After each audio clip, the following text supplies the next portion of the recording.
दोस्तों, मैं कन्हैया कुमार एक बार फिर से आपका जीके प्लान पे स्वागत करता हूं। देखिए कि ज्ञान बिंदु का हम लोग टेस्ट सीरीज देख रहे हैं लोग, जिसमें आप देखिएगा कि हम लोग 38 तक देख लिए हैं लोग। ये 39वां है। इसका पीडीएफ आप जीके प्लान टेलीग्राम चैनल या डिस्क्रिप्शन बॉक्स में लिंक दिया रहेगा, वहाँ से डाउनलोड किया जा सकता है। चलिए, पहला क्वेश्चन देखिएगा कि सभी जातिवाचक संज्ञा का समूह है। तो इसमें देखिए कि लड़का, नगर, कार, ये आपका हो जाएगा ऑप्शन नंबर बी सही है। देखिए कि संज्ञा किसी व्यक्ति, वस्तु, स्थान के नाम को संज्ञा कहा जाता है, जैसे लड़का, लड़की, घर, टेबल, ये हो जाएगा। संज्ञा के 5 भेद हैं। एक व्यक्तिवाचक संज्ञा, जातिवाचक संज्ञा, भाववाचक संज्ञा और समूहवाचक संज्ञा। इसमें देखिए कि व्यक्तिवाचक किसी व्यक्ति, वस्तु, स्थान, जानवर, ये हो जाएगा। और जातिवाचक में पूरे जाति का बोध हो, तो उसे जैसे नदी हो गया तो पूरे नदी का बोध होता है। सड़क, नगर, मनुष्य, ये सब हो जाएगा। भाववाचक में देखिए जिस शब्द से भाव संबंधित बातों का पता चलता है, जैसे क्रोध, बुढ़ापा, बचपन, प्रेमी, ये सब हो जाएगा। समूहवाचक जिससे पूरे समूह का पता चलता है, जैसे मेला, सभा, गुच्छा, दर्जन, सैकड़ा, ये सब हो जाएगा। और द्रववाचक संज्ञा देखिए जिसे द्रव या पदार्थ का बोध हो, पानी, दही, घी, सोना, लोहा, चांदी, ये सब हो जाएगा। दूसरा का क्वेश्चन है प व्यंजन का उच्चारण स्थल है, तो इसका राइट आंसर ए हो जाएगा, ओष्ठ हो जाएगा। प जो व्यंजन का उच्चारण स्थल है ये ओष्ठ हो जाएगा। अगले का इसमें थोड़ा सा देख लिया जाए कि क ख ग आपका कंठ से होता है, च छ ज आपका तालु से होता है, ट ठ द न मूर्धा से होता है, त थ द न दंत से होता है, प फ ब म ओष्ठ से होता है। 3 नंबर क्वेश्चन है, इनमें संज्ञा शब्द है, तो कौन सा संज्ञा शब्द है? तो इसका राइट आंसर आपका हो जाएगा, देखिए कि आपका ए सही है, मारधुर हो जाएगा, तो राइट आंसर ए सही हो जाएगा तीसरा का। चलिए, चौथा नंबर क्वेश्चन देखिए। अच्छा, देखिए कि भाववाचक संज्ञा में क्या आता है? बुढ़ापा, ईमानदारी, कुटिलता, जिससे मिठास उठास, गरीबी, आज़ादी, ये सब जिससे भाव उत्पन्न हो। चौथा नंबर क्वेश्चन है संस्कृत व्याकरण का पिता किसे कहा जाता है? तो पाणिनि को बोला जाता है। देखिए इनके द्वारा एक धाई किताब लिखा गया है जिसमें संस्कृत व्याकरण के बारे में व्याख्या मिलता है। चौथा के बाद 5वां नंबर क्वेश्चन देखिए। अच्छा, थोड़ा सा इसमें दिया गया है तो उसके बारे में भी देख लिया जाए। देखिए कि पतंजलि, ये महर्षि पतंजलि प्राचीन भारत के एक मुनि थे। इन्होंने संस्कृत के अनेक महत्वपूर्ण ग्रंथों की रचना की, जिसमें देखिए कि योगसूत्र, आयुर्वेद और अष्टधाई पे भाष्य लिखे हैं, तो ये आप याद रखिएगा। कालिदास के बारे में तो आप जानते ही हैं, संस्कृत भाषा के महान कवि और नाटककार हैं। इनके द्वारा कुमार संभव, अभिज्ञान शकुंतलम, रघुवंशम, मेघदूत, अब विक्रम वंशीय आदि लिखा गया है। तुलसीदास देखिएगा कि भक्ति काल के राम भक्ति शाखा के श्रेष्ठ कवि थे। इनके द्वारा रामचरितमानस और कवितावली और गीतावली और विनय पत्रिका आदि लिखा गया है। 5 नंबर क्वेश्चन है एशिया का संधि विच्छेद क्या हो जाएगा? तो देखिए कि इसका राइट आंसर डी सही हो जाएगा। अगला क्वेश्चन है 6ठा नंबर, कपीस और सचिंद्र शब्दों के सही संधि विच्छेद कौन सा है? तो इसका राइट आंसर सी सही है। कपी प्लस इस और सची प्लस इंद्र हो जाएगा। अगला क्वेश्चन देखिएगा कि आपका 7 नंबर क्वेश्चन है उपसर्गों के बारे में सत्य नहीं है। तो कौन सा उपसर्गों के बारे में सत्य नहीं है? तो आपका शब्द के अंत में जुड़ते हैं, ये आपका गलत हो जाएगा, ऑप्शन नंबर बी। उपसर्ग देखिए कि शब्द के प्रारंभ में जोड़ के और एक शाब्दिक अर्थ बनाते हैं, जिसमें देखिए कि अर्थ में परिवर्तन कर देते हैं और नया शब्द का निर्माण होता है। प्रत्यय जो होता है शब्द के अंत में जुड़ता है, तो ये आप याद रखिएगा। 8 नंबर क्वेश्चन है पूर्वकालीन क्रिया का उदाहरण है। तो इसका राइट आंसर आपका बी हो जाएगा, पिताजी चाय पीकर दफ्तर चलेगा। और देखिएगा कि पूर्वकालीन क्रिया जब किसी वाक्य में 2 क्रियाएं एक साथ प्रयुक्त हो और उनमें से एक क्रिया दूसरी क्रिया से पहले संपन्न हो, तो उसे पूर्वकालीन क्रिया कहा जाता है। जैसे पुजारी जी नहाकर पूजा करने गए, चोर सामान चुरा कर भाग गया, ये सब आपका उदाहरण हो जाएगा। अगला क्वेश्चन है 9 number, fill in the blank with the correct option. देखिएगा कि इसमें दिया गया है the next time we dash and the anyone our campus. तो यहाँ पे देखिए so that we do not lose our sense of direction. तो यहाँ पे आपको क्या हो, देखिए इसका राइट आंसर आपका बी सही हो जाएगा, विल कीप हो जाएगा, यानी कि नहीं रखा गया है, इसी के कारण दिक्कत हो रहा है, तो आपका विल कीप यहाँ पे आ जाएगा। चलिए, अगला क्वेश्चन है 9 के बाद 10 नंबर। इसमें पूछा जा रहा है, इसमें भी भरना है और राइट आंसर भरना है। तो देखिएगा कि देयर डिड और देयर ड्यूटी, यानी कि कहाँ पे उनका ड्यूटी है, तो ये आपका राइट आंसर हो जाएगा डी नंबर। अगला क्वेश्चन है 11 number, if I dash enough money I would buy all this book. तो इसका राइट आंसर ए सही हो जाएगा, हेड हो जाएगा। और देखिए कि 12 नंबर क्वेश्चन है pick out the correct sentence. तो इसमें से कौन सा करेक्ट सेंटेंस है? तो आपका सी सही है, my book is here, where is your. अगला क्वेश्चन है 13 नंबर, देखिए कि right option the completed the sentence, तो इसमें कौन सा आ जाएगा? तो द सन राइजेस, ये राइज होता है इन द ईस्ट, तो ऑप्शन नंबर आपका सी सही हो जाएगा, राइजेस हो जाएगा। अगला क्वेश्चन है 14 number, the phrase come across means, तो यहाँ पे क्या आ जाएगा? तो देखिए कि आपका ये आ जाएगा to meet the friend by chance, तो ऑप्शन नंबर आपका बी सही हो जाएगा। कम एक्रॉस का मतलब अचानक मिलना है और इसका मतलब ही वही होता है। चलिए 15 नंबर क्वेश्चन देखिए, सिलेक्ट द करेक्ट स्पेलिंग, तो इसमें करेक्ट स्पेलिंग कौन सा है? तो ये डी हो जाएगा। अगला क्वेश्चन देखिएगा कि 16 नंबर दिया गया है, वैदिक काल में वर्ण व्यवस्था किसने प्रतिपादित किया था? तो ये मनु के द्वारा किया गया है, तो ऑप्शन नंबर आपका बी सही हो जाएगा। देखिए कि मनु का धर्मशास्त्र मनु स्मृति के नाम से जाना जाता है, हिंदू धर्म के संबंध में प्रमुख और सबसे प्रामाणिक ग्रंथ है। यह हिंदू धर्म और सभ्यता के लोकमान्य स्वरूप को प्रकट करता है। इस स्मृति की मूल रचना मौर्योत्तर युग में शुंग काल में हुई है। और देखिए कि मनु स्मृति में आर्य संस्कृति के 4 वर्णों मिलता है, जिसमें आप देखिएगा कि 4 वर्ण कौन सा है? तो ब्रह्मावर्ती, महर्षि, मध्यतर और आर्यावर्तर। इसके अलावा देखिए 4 वर्ण जो है आपका, एक क्षत्रिय वंश हो जाएगा, ब्रह्म वंश हो जाएगा और एक वैश्य हो जाएगा, एक क्षूद्र हो जाएगा। मनु स्मृति को लेके हमेशा विवाद देखने को मिलता है, क्योंकि देखिए कि इसमें क्षूद्र का जो स्थिति है बहुत दयनीय दिखाया गया है। यहाँ तक कि अगर कोई मान लीजिए कि मंदिर में कोई मंत्र उच्चारण हो रहा है, अगर क्षुद्र वहाँ पे चला जाता है और अगर वो सुन लेता है उस मंत्र को, तो इसमें ऐसा उल्लेख किया गया है कि शीशा गला के उसमें डालना पड़ता था, तो डाला जाता था उस समय। तो इस सब को लेके ये बहुत सारा ये आप देखिए कि इसमें हमेशा विवाद होते रहता है।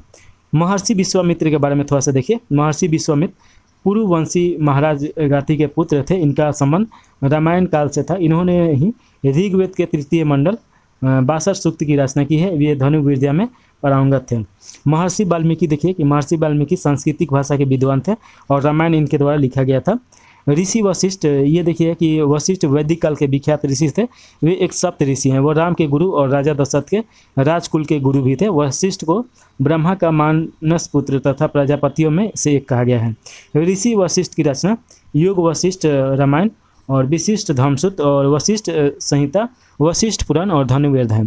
इन्होंने कामधेनु तथा सप्त ऋषि लेख भी लिखा था। 17 नंबर क्वेश्चन है, मिट्टी जो रेंगुन मृदा के नाम से भी जाना जाता है तो वह कौन सा मिट्टी है? तो ये काली मृदा हो जाएगा। देखिए कि काली मृदा या रेंगुन मिट्टी, इस मृदा का निर्माण दरारी उद्भेदन से निकलने वाले लावा यानी विशाल चट्टान के विखंडन से हुआ है। इसमें ह्यूमस, एल्युमिनियम और लोहा के टाइटेनिफरस मैग्नेटाइट यौगिक की उपस्थिति के कारण ही इस मिट्टी का रंग काला होता है। और देखिएगा कि इस मिट्टी में नाइट्रोजन, फास्फोरस और जैव तत्वों की मात्रा कम होती है तथा पोटास और एल्युमिनियम और मैग्नीशियम कार्बोनेट की मात्रा बहुत अच्छा मात्रा में होता है। देखिए इस मिट्टी की जल धारण क्षमता अत्यधिक होती है, जिसके कारण इसे सिंचाई की कम आवश्यकता होती है और स्वतः जुताई होने वाला मिट्टी भी इसे बोला जाता है। तो ये आप याद रखिएगा। भारत की तीसरी सबसे प्रमुख ये मृदा है और ये 15% भाग में पाया जाता है। इसका सर्वाधिक विकास महाराष्ट्र यानी दक्कन ट्रैक में हुआ है और उत्तर पश्चिम क्षेत्रों में हुआ है। इसके अलावा गुजरात, तेलंगाना, आंध्र प्रदेश, मध्य प्रदेश, कर्नाटक और तमिलनाडु के कुछ भाग में मिलेगा। यह मिट्टी कपास उत्पादन के खेती के लिए बहुत ज़्यादा उपयोगी है। काली देखिए कपासी मिट्टी या रेंगुन मिट्टी के नाम से भी ये जाना जाती है। देखिए कपास उत्पादन में आपका गुजरात इसी के कारण अग्रणीय है। गन्ना, गेहूं, प्याज और फलों की खेती के लिए भी अनुकूल है। इस मिट्टी को उष्णकटिबंधीय चेरेनोजम और ट्रॉपिकल ब्लैक अर्थ भी कहते हैं। यह उत्तर प्रदेश में इस मिट्टी को करेल बोला जाता है। तो ये 18 नंबर क्वेश्चन में पूछा जा रहा है। इसमें जल राशि जो भारत और श्रीलंका को पृथक करती है क्या कहलाती है? तो इसे पाक जल संधि के नाम से जाना जाता है। तो देखिए जल संधि क्या होता है कि 2 भिन्न जल राशियों को जोड़ता है तथा 2 स्थल खंडों को अलग करता है। पाक जल संधि भारत के पवन द्वीप को श्रीलंका से अलग करता है तथा मन्नार की खाड़ी को पाक की खाड़ी से जोड़ता है। तो ये आप याद रखिएगा। मन्नार की खाड़ी के बारे में अगर थोड़ा सा देखा जाए तो यह दक्षिण पूर्व भारत और पश्चिमी श्रीलंका के बीच हिंद महासागर का प्रवेश मार्ग है। यह लगभग 1,05,000 हेक्टेयर क्षेत्र में फैला है। इस पर 21 द्वीप स्थित है। समुद्री जीव विविधता के मामले में यह क्षेत्र विश्व में सबसे धनी क्षेत्रों में से एक है। देखिए ये पांडिचेरी की खाड़ी, तो ये बंगाल की खाड़ी का एक भाग है। पांडुचेरी एक केंद्र शासित प्रदेश है जो बंगाल की खाड़ी में स्थित है। पांडुचेरी का तमिल भाषा में अर्थ होता है नया गांव। बॉस जल संधि देखिए कि ये बॉस जल संधि ऑस्ट्रेलिया में स्थित है और ये तस्मान सागर को दक्षिण सागर से जोड़ता है। तो ये आप याद रखिएगा। और थोड़ा सा देखिएगा परीक्षा उपयोगी तथ्य, इसमें थोड़ा सा देखना है कि विश्व के प्रमुख जल संधियाँ हैं और ये जोड़ता है। तो देखिए मलाक्का जल संधि जो है ये अंडमान सागर और दक्षिण चीन सागर को जोड़ता है। सुंडा ये जावा सागर और हिंद महासागर हो जाएगा। यूका टक ये मैक्सिको की खाड़ी और कैस्पियन सागर हो जाएगा। बाबा अल मंडेल ये लाल सागर और अदन की खाड़ी को जोड़ता है। कुक देखिए दक्षिण प्रशांत महासागर, ये तस्मान सागर और दक्षिणी महासागर को जोड़ता है। डोवर देखिए कि इंग्लिश चैनल और उत्तरी सागर को जोड़ता है। हार्मुज जो है ये फारस की खाड़ी और ओमान की खाड़ी को जोड़ता है। मैगलन प्रशांत और दक्षिणी अटलांटिक महासागर को जोड़ता है। जिब्राल्टर भूमध्य सागर एवं अटलांटिक महासागर को जोड़ता है। टॉरेंस अराफुरा सागर और पपुआ की खाड़ी को जोड़ता है। डेविस बैफिन की खाड़ी और अटलांटिक महासागर को जोड़ता है। बेरिंग सागर और चुकची सागर को जोड़ता है। देखिए कि बॉस्फोरस ये काला सागर और मरमरा सागर को जोड़ता है। हडसन की खाड़ी हो जाएगा, हडसन की खाड़ी अटलांटिक महासागर को जोड़ता है। सुगारू जापान सागर और प्रशांत महासागर को जोड़ता है। चलिए 19 नंबर क्वेश्चन देखिए, भारत में प्रथम आम चुनाव हुए थे। तो भारत में प्रथम आम चुनाव देखने को मिलता है 1952 ईस्वी में, तो ये आप याद रखिएगा। प्रथम आम चुनाव अक्टूबर 1951 से फरवरी और 1952 के बीच में आयोजित किया गया था। इसमें 53 राजनीतिक पार्टियां दलों ने हिस्सा लिया, जिसमें 14 राष्ट्रीय दल भी शामिल थे। तो यहाँ से तो क्वेश्चन आएगा नहीं कि कौन कितना जीता क्या किया, तो इसीलिए इसको पढ़ने का कोई ये है नहीं। यहाँ से क्वेश्चन ये आ सकता है कि लोकसभा के पहले अध्यक्ष जीवी मालवेकर थे तथा प्रथम उपाध्यक्ष MA अयंकर हो जाएंगे। कुमार देखिए सुकुमार सेन प्रथम चुनाव आयुक्त थे, तो ये आपका आ सकता है। प्रथम आम चुनाव में BR अम्बेडकर बॉम्बे नॉर्थ आरक्षित सीट से चुनाव हार गए थे। भारत में अब तक 18 लोकसभा चुनाव हो चुका है। चलिए 20 नंबर क्वेश्चन देखिएगा कि नागार्जुन सागर बांध जिस नदी पे स्थित है वह है। तो नागार्जुन आपका कृष्णा नदी पे हो जाएगा, तो ऑप्शन नंबर 1 सही है। इसके बारे में थोड़ा सा देखा जाए तो देखिए कि इससे लाभान्वित राज्य आपका आंध्र प्रदेश और तेलंगाना है। भारत की बहुउद्देशीय परियोजना देखिए एक नज़र में देखिए कि ये आपका दामोदर घाटी परियोजना दामोदर नदी पे है और ये 1948 में स्थापित किया गया था। झारखंड पश्चिम बंगाल की संयुक्त परियोजना है। भाखड़ा नागल परियोजना सतलुज नदी, हरियाणा पंजाब हिमाचल प्रदेश और राजस्थान इससे लाभान्वित होता है लोग। हीराकुंड बांध परियोजना ये महानदी पे है और ये उड़ीसा राज्य में पड़ेगा। देखिए कि सरदार सरोवर परियोजना ये नर्मदा नदी पे है। मध्य प्रदेश, महाराष्ट्र और राजस्थान और गुजरात इससे फ़ायदा उठाता है लोग। टिहरी बांध परियोजना देखिए कि भागीरथी और भील गंगा नदी पे है और ये उत्तराखंड में है, तो ये याद रखिएगा। गंडक नदी तो आप जानते ही हैं कि उत्तर प्रदेश और बिहार का संयुक्त परियोजना है।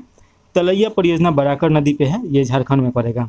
कलपोग परियोजना कलपोग नदी पे है और अंडमान निकोबार इससे लाभ प्राप्त करता है लोग। उसके बाद देखिए कि हिडकल परियोजना ये घाट प्रभा नदी पे है, कर्नाटक इससे लाभ प्राप्त करता है। उसके बाद अगर बात किया जाए तो बाण सागर परियोजना ये सोन नदी पे है, बिहार, उत्तर प्रदेश और मध्य प्रदेश इससे लाभांश होता है लोग। कृष्णा नदी के बारे में थोड़ा सा जान लीजिए, इसका लंबाई 1401 किलोमीटर है। यह प्रायद्वीपीय भारत की दूसरी सबसे लंबी नदी है। तो पहली नदी कौन सी हो जाएगी? गोदावरी हो जाएगी, 1469 किलोमीटर की उसकी लंबाई है, जिसका उद्गम महाराष्ट्र के सहादरी महाबलेश्वर के पास से होता है। और इसकी सहायक नदियाँ देखिए कि तुंगभद्रा, कोयना, घाटप्रभा, मालप्रभा, मूसी, भीमा आदि हो जाएगा। कृष्णा और गोदावरी नदियाँ आंध्र प्रदेश में भारत का दूसरा सबसे बड़ा डेल्टा बनाती है। कृष्णा और गोदावरी, पहला देखिए कि गंगा और ब्रह्मपुत्र डेल्टा हो जाएगा। महानदी देखिए कि 851 किलोमीटर लंबाई है, इसका उद्गम छत्तीसगढ़ के धमसरी जिले में सिहुआ पहाड़ी से होता है और ये उड़ीसा में बहती हुई पारादीप के पास बंगाल की खाड़ी में गिरती है। इसकी सहायक नदी शिवनाथ, इब्न, मांड, जोक और ओंग और तेल हो जाएगा। कावेरी नदी देखिए कि 800 लंबाई है इसका और इसका उद्गम कर्नाटक के कोडांगू या कुर्ग जिले के ब्रह्मगिरी पहाड़ी से निकलता है। इसकी सहायक नदियाँ देखिए कि हेमावती और लोकापावरी और हेनरी और शिमला, अकर्ती, भवानी, सोनसरी और काबली और अमरावती इसकी सहायक नदी है। गोदावरी नदी जो प्रायद्वीपीय भारत की सबसे लंबी नदी है, 1465 किलोमीटर दिया है, हालांकि 1469 कहीं कहीं पे देता है। देखिए ये इसका अपवाहतन सबसे बड़ा है और ये महाराष्ट्र के नासिक के जिले के त्र्यंबकेश्वर नामक स्थान से निकलती है। इसे दक्षिण की गंगा के नाम से जाना जाता है। इसका सहायक नदी पूर्णा, वर्धा, मंजरी, पेनगंगा, वेनगंगा, प्राणहिता, इंद्रावती, साबरी ये सब है। और अगला देखिएगा कि अगला क्वेश्चन है, अच्छा इसमें थोड़ा सा और दिया गया है। बहुउद्देशीय परियोजना भारत के पहले प्रधानमंत्री जवाहरलाल नेहरू के द्वारा आधुनिक भारत का मंदिर कहा गया है। तो ये याद रखिएगा, भारत की पहली बहुउद्देशीय परियोजना दामोदर घाटी परियोजना है। यह संयुक्त राज्य अमेरिका के टरेंसी नदी घाटी परियोजना पर आधारित है, तो ये याद रखिएगा। भारत का सबसे लंबा बांध हीराकुंड बांध है और सबसे ऊंचा देखिएगा कि गुरुत्वकीय बांध भाखड़ा नागल है। 21 नंबर क्वेश्चन है, गलत कथन को पहचानिए। तो इसमें देखिएगा कि आपका गलत कथन कौन सा है। तो सबसे पहले ये देखना पड़ेगा, विधानसभा के सदस्य की सदस्यता भंग की जा सकती है। तो देखिएगा कि वह भारत सरकार या किसी राज्य सरकार में लाभ के पद पे हो, तो ये तो आपका नहीं होगा। वह मानसिक रूप से विक्षत हो, तो मानसिक रूप से विक्षत होंगे तो वो चुनाव ही नहीं लड़ पाएंगे। वह दिवालिया हो तभी वो चुनाव नहीं लड़ पाएंगे। उनकी आयु 30 वर्ष हो। तो देखिएगा कि आपका विधानसभा का बात किया जा रहा है। तो इसमें आप देखिएगा कि ये तीनों गलत हैं। इसमें ऑप्शन थोड़ा सा गलत दिया गया है। वह मानसिक रूप से विक्षेपित हो तो वो चुनाव नहीं लड़ेंगे, तो ये भी आपका गलत है। वह दिवालिया हो, क्वेश्चन एक बार देख लिया जाए। देखिए, विधानसभा के सदस्य की सदस्यता भंग की जा सकती है। तो देखिए, वह भारत सरकार के किसी राज्य में लाभ पद के हो, आसीन हो, तभी ये किया जा सकता है। वह मानसिक रूप से विक्षति हो तभी, वह दिवालिया हो तभी, उनकी आयु 30 वर्ष हो, ये आपका गलत हो जाएगा। क्योंकि 30 वर्ष का आयु होगा तो वो ऐसा नहीं किया जा सकता है, क्योंकि 25 वर्ष न्यूनतम रखा गया है। तो ये तो 25 वर्ष से ज़्यादा ही है। तो ऑप्शन नंबर आपका डी सही हो जाएगा। चलिए आगे देखेंगे लोग, इसके बारे में थोड़ा सा देख लिया जाए कि देखिए कि विधानसभा सदस्य हेतु अर्हता है 173 आर्टिकल में दिया गया है। वह भारत का नागरिक हो, वह 25 वर्ष आयु पूरी कर चुका हो, न्यायालय द्वारा पागल या दिवालिया घोषित न हो, किसी लाभ के पद पे न हो। विधानसभा राज्य विधानमंडल का लोकप्रिय सदन है, प्रथम या निम्न सदन होता है। संविधान के अनुच्छेद 170 के अनुसार किसी भी राज्य की विधानसभा के सदस्यों की संख्या अधिकतम 500 और न्यूनतम 60 हो सकती है। देखिए कि वर्तमान में सबसे अधिक विधानसभा सीट वाला राज्य उत्तर प्रदेश 403 सीटें तथा सबसे कम विधानसभा सीट वाला राज्य सिक्किम 32 सीट हो जाएगा। बिहार में विधानसभा सीटों की संख्या 243 है। अगला क्वेश्चन है 22 नंबर। देखिए कि होम रूल लिंग आंदोलन किसने प्रारंभ किया था। तो इसका राइट आंसर डी हो जाएगा, एनी बेसेंट और लोकमान्य तिलक हो जाएगा। होम रूल लिंग आंदोलन का मुख्य उद्देश्य भारतीय जनमानस को होम रूल अर्थात स्वशासन के वास्तविक अर्थ से परिचित कराना है। और भारत में इस आंदोलन की शुरुआत आयरलैंड के होम रूल आंदोलन से प्रेरित होकर किया गया था, जिसका बीजरोपण 1893 में भारत आई आयरलैंड की थियोसोफिकल महिला एनी बेसेंट के द्वारा किया गया था। तो ये आप याद रखिएगा। और देखिए, भारत में होम रूल आंदोलन 2 भागों में तिलक के नेतृत्व में और एनी बेसेंट के नेतृत्व में किया गया है। देखिए कि अप्रैल 2016 में तिलक ने बेलगांव में हुए प्रांतीय सम्मेलन में होम रूल लिंग की स्थापना की तथा पुणे उनकी लिंग का मुख्यालय था। तिलक द्वारा पुणे से ही इस आंदोलन को प्रारंभ किया गया। उसका कार्य क्षेत्र कर्नाटक, महाराष्ट्र और मध्य प्रांत और बरार का क्षेत्र था। इस आंदोलन के दौरान तिलक ने नारा दिया था, स्वराज मेरा जन्मसिद्ध अधिकार है, मैं इसे लेकर रहूँगा। एनी बेसेंट के अगर बारे में देखिएगा तो एनी बेसेंट सितंबर 1916 में अडियार, जो महाराष्ट्र में पड़ेगा, मद्रास में पड़ेगा, all India home rule league की स्थापना की घोषणा की। मद्रास के अतिरिक्त पूरे भारत में इसकी शाखाएं खोली गई। जॉर्ज ओरुडेन्यू को लिंग का सचिव नियुक्त किया गया और बेसेंट के लिंग में अंडेरू के अलावा BM वाडिया और CP रामास्वामी अय्यर ने भी महत्वपूर्ण भूमिका निभाई थी। अगला क्वेश्चन देखिएगा, परीक्षा उपयोगी तथ्य है। कांग्रेस के कलकत्ता अधिवेशन 1977 की अध्यक्षता एनी बेसेंट के द्वारा किया गया था और वह कांग्रेस की पहली महिला अध्यक्ष थी। तो ये याद रखिएगा। एनी बेसेंट के द्वारा कॉमनवेल्थ और न्यू इंडिया पत्रिका का प्रकाशन किया गया था। तिलक के द्वारा मराठा अंग्रेजी भाषा में और केसरी मराठी भाषा में प्रकाशित किया गया था। और देखिएगा कि 1925 में भारत की पहली महिला सरोजनी नायडू को कांग्रेस का अध्यक्ष बनाया गया था। तो ये भी क्वेश्चन इंपॉर्टेंट है, याद रखिएगा। अगला क्वेश्चन है कि मोहनजोदड़ो का शाब्दिक अर्थ क्या होता है। तो मृतकों का टीला होता है। ऑप्शन नंबर सी सही हो जाएगा। मोहनजोदड़ो का शाब्दिक अर्थ मृतकों का टीला। और देखिए कि मोहनजोदड़ो प्रांत पाकिस्तान के लड़काना जिले में सिंधु नदी के तट पर स्थित है। इसकी खोज 1922 में राखल दास बनर्जी के द्वारा किया गया था। और देखिएगा कि मोहनजोदड़ो का शासन व्यवस्था जनतांत्रिक था और मोहनजोदड़ो हड़प्पा सभ्यता का सबसे बड़ा स्थल है। मोहनजोदड़ो से प्राप्त अवशेष में देखिए कि बृहत स्नानघर, मातृ देवी की मूर्ति और कांसे की नर्तकी और नाव के चित्र और सूती कपड़ा और मुद्रा पर अंकित पशुपति नाथ की मूर्ति, राज मुद्रांक और हाथी का कपाल खंड है। हड़प्पा की खोज 1921 में दयाराम साहनी के द्वारा किया गया। यह वर्तमान में रावी नदी के दाएं तट पर पंजाब प्रांत के मोंटगोनियो जिला में स्थित है।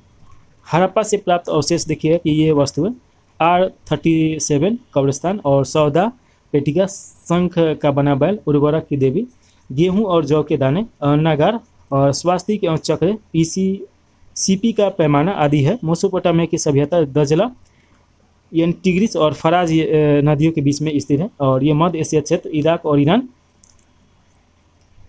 सीरिया आदि क्षेत्र में विस्तृत है। यह सभ्यता अपनी समानता और शहरी जीवन और समृद्ध साहित्य के लिए प्रसिद्ध है।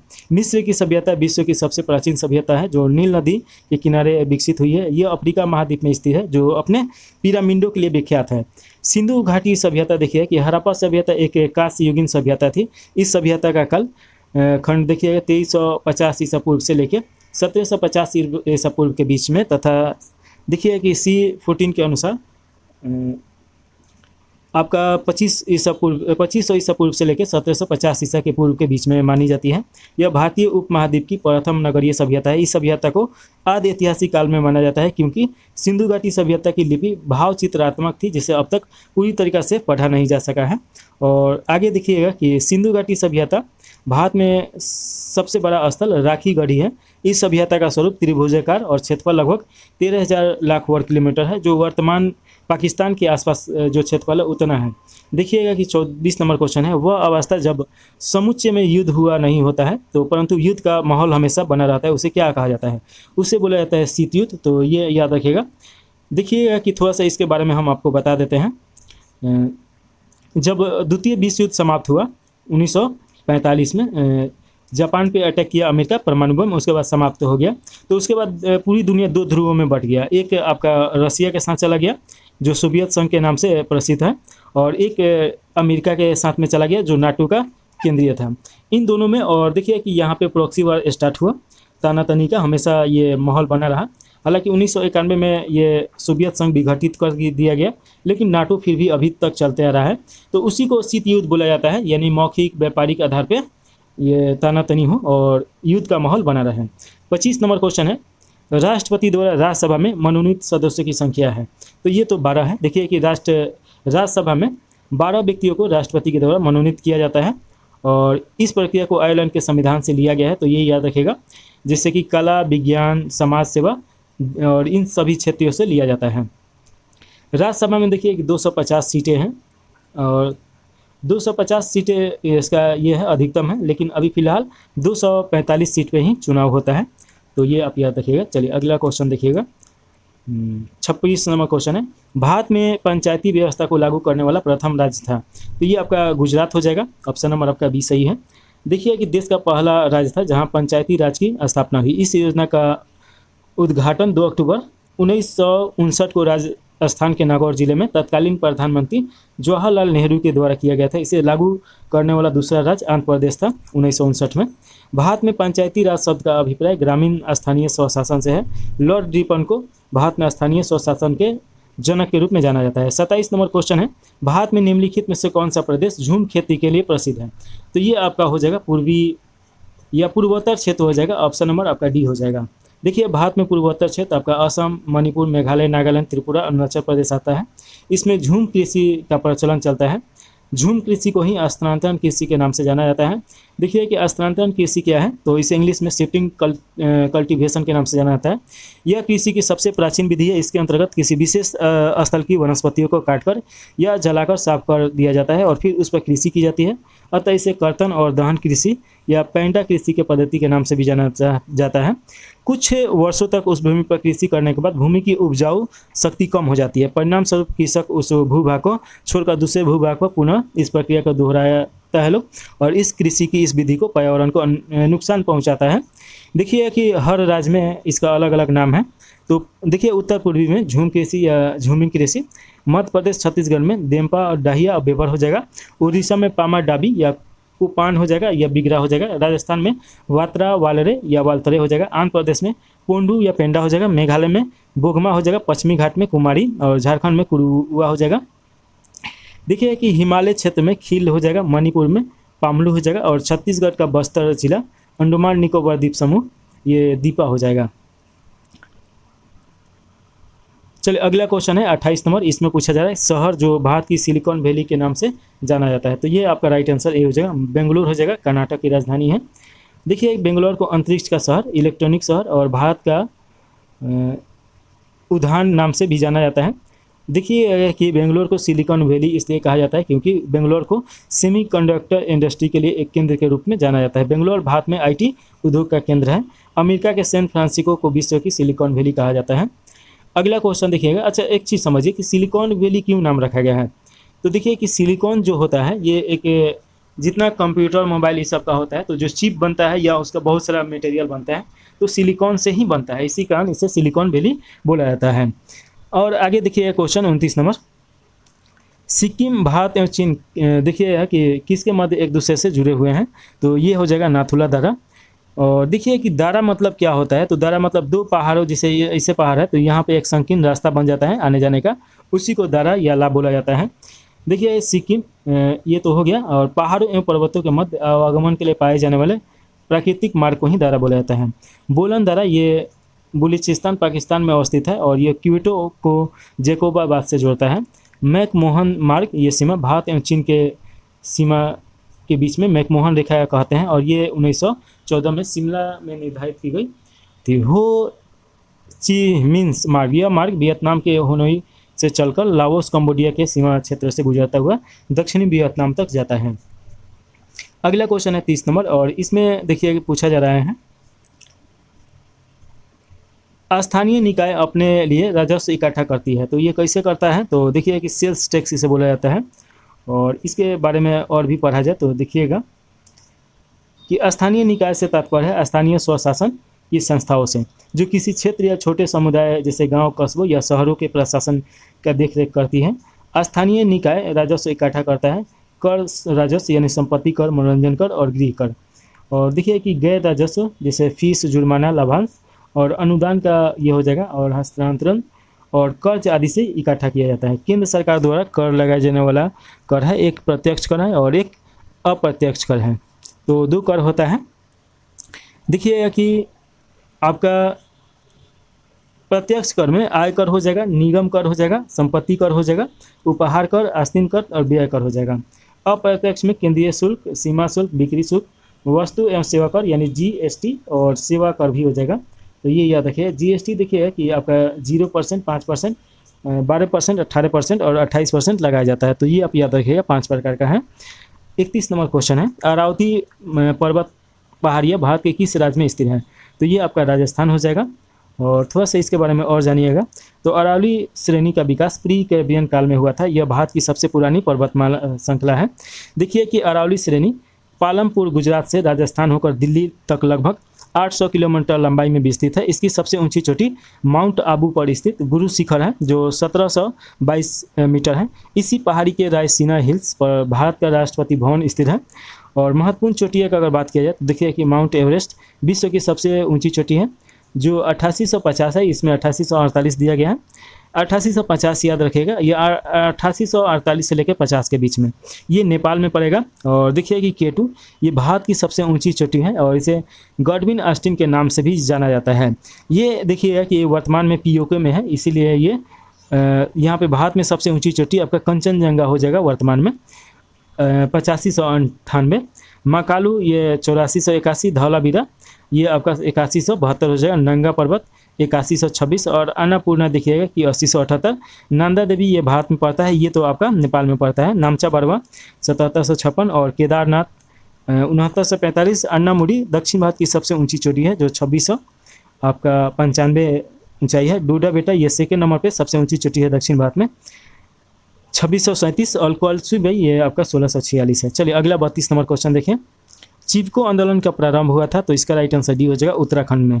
चिपको आंदोलन पेड़ों की कटाई को रोकने के लिए किया गया था और ये एक महत्वपूर्ण आंदोलन है। इसके अंतर्गत 26 मार्च 1974 को उत्तराखंड के वनों में शांत एवं अहिंसक विरोध प्रदर्शन किया गया था। इस आंदोलन का मुख्य उद्देश्य व्यवसाय के लिए हो रही वनों की कटाई को रोकना था। और देखिए इस आंदोलन का नेतृत्वकर्ता सुंदरलाल बहुगुणा, गौरी देवी, चंडी प्रसाद भट्ट और अन्य कार्यकर्ता के द्वारा पेड़ों से चिपककर उसको अपनी बाहों में पकड़ लिया गया था और ये आंदोलन चलाया गया था।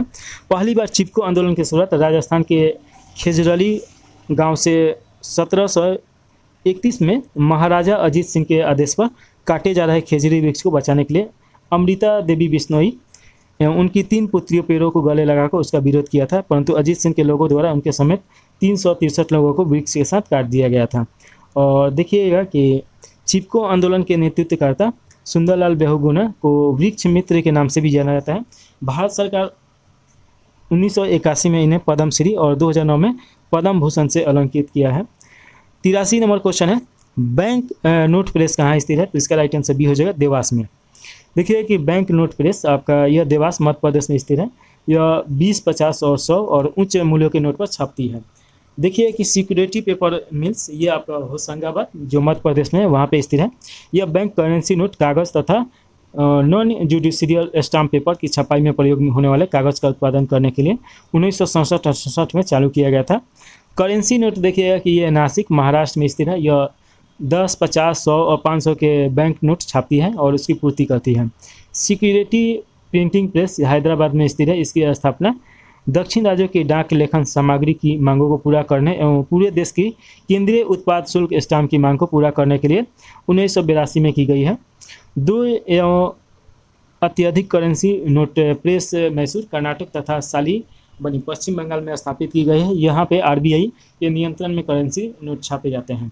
भारत में सिक्का वित्त मंत्रालय द्वारा जारी किया जाता है तथा 1 रुपये के नोट पर वित्त सचिव का हस्ताक्षर होता है।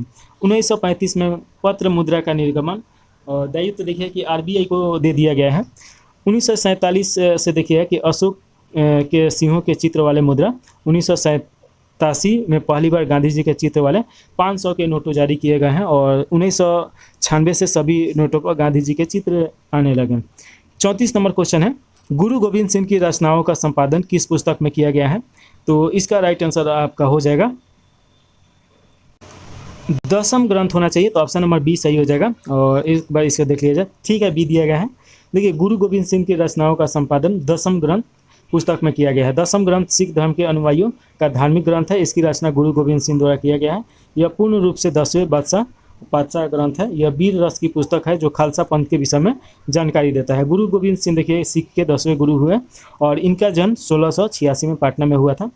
और देखिए कि गुरु गोविंद सिंह ने खालसा पंथ की स्थापना की तथा सिखों के पाहुल प्रथा की शुरुआत की। गुरु गोविंद सिंह ने अपने को सच्चे पातशाह कहा था। सिखों के लिए 5 ककार यानी केस, कंघा, कृपाल, कच्छा और करा को अनिवार्य किया था। गुरु गोविंद सिंह ने फारसी में जफरनामा लिखे थे। गुरु गोविंद सिंह की हत्या 1708 में नादेर नामक स्थान पे गुल खां नामक पठान ने की थी, तो ये याद रखेगा।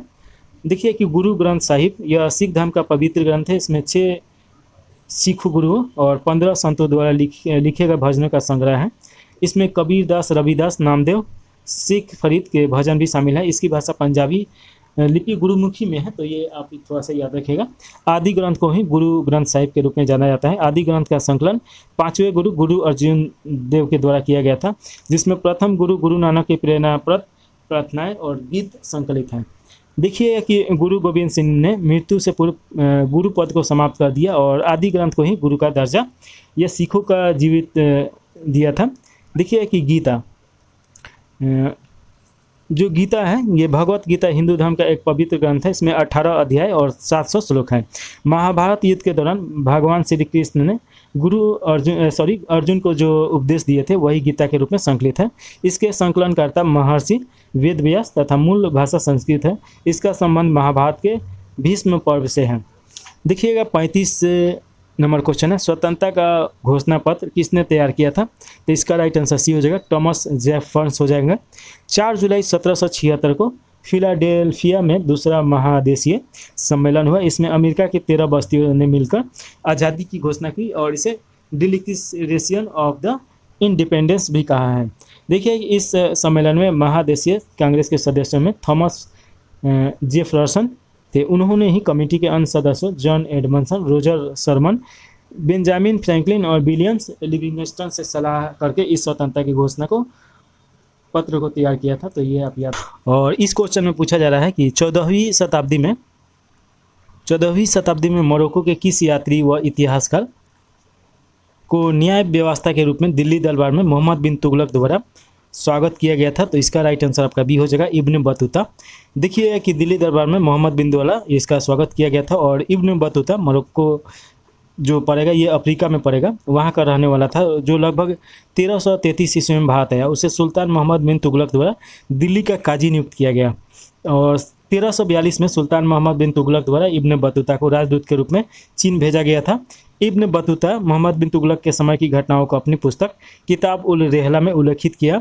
गयासुद्दीन तुगलक ने मोहम्मद बिन तुगलक यानी जौना खान को उलुग खां की उपाधि दी थी और मोहम्मद बिन तुगलक ने सांकेतिक मुद्रा यानी तांबे और कांसे का प्रचलन शुरू किया तथा उसने अपने सिक्कों पर अल सुल्तान जिली इला जैसे वाक्यों को खुदवाया। देखिए मोहम्मद बिन तुगलक ने अपनी राजधानी दिल्ली से दौलताबाद यानी देवगिरी स्थानांतरित किया था। मोहम्मद बिन तुगलक ने दीवान ए कोही नामक कृषि विभाग की स्थापना की तथा अकाल राहत संहिता तैयार करवाई थी। तो ये आप याद रखिएगा। चलिए आगे देखा जाए। आगे दिया है फरिश्ता। देखिए इसका पूरा नाम मोहम्मद बिन कासिम फरिश्ता था। इसने तारीख़ फरिश्ता की रचना की। इस रचना से बाबर और हुमायूं के शासनकाल की जानकारी मिलती है। अल बरूनी यह मोहम्मद गजनबी के आक्रमण के समय ख्वाजिम से भारत आया था। उसने संस्कृत, हिंदू धर्म और भारतीय दर्शन का अध्ययन किया। इसने तारीख़ हिंद या किताबुल हिंद की रचना की। देखिए कि अबुल फजल अकबरनामा अबुल फजल की कृति है। यह फारसी भाषा में रचित मुगलकालीन भारत की महत्वपूर्ण रचना है।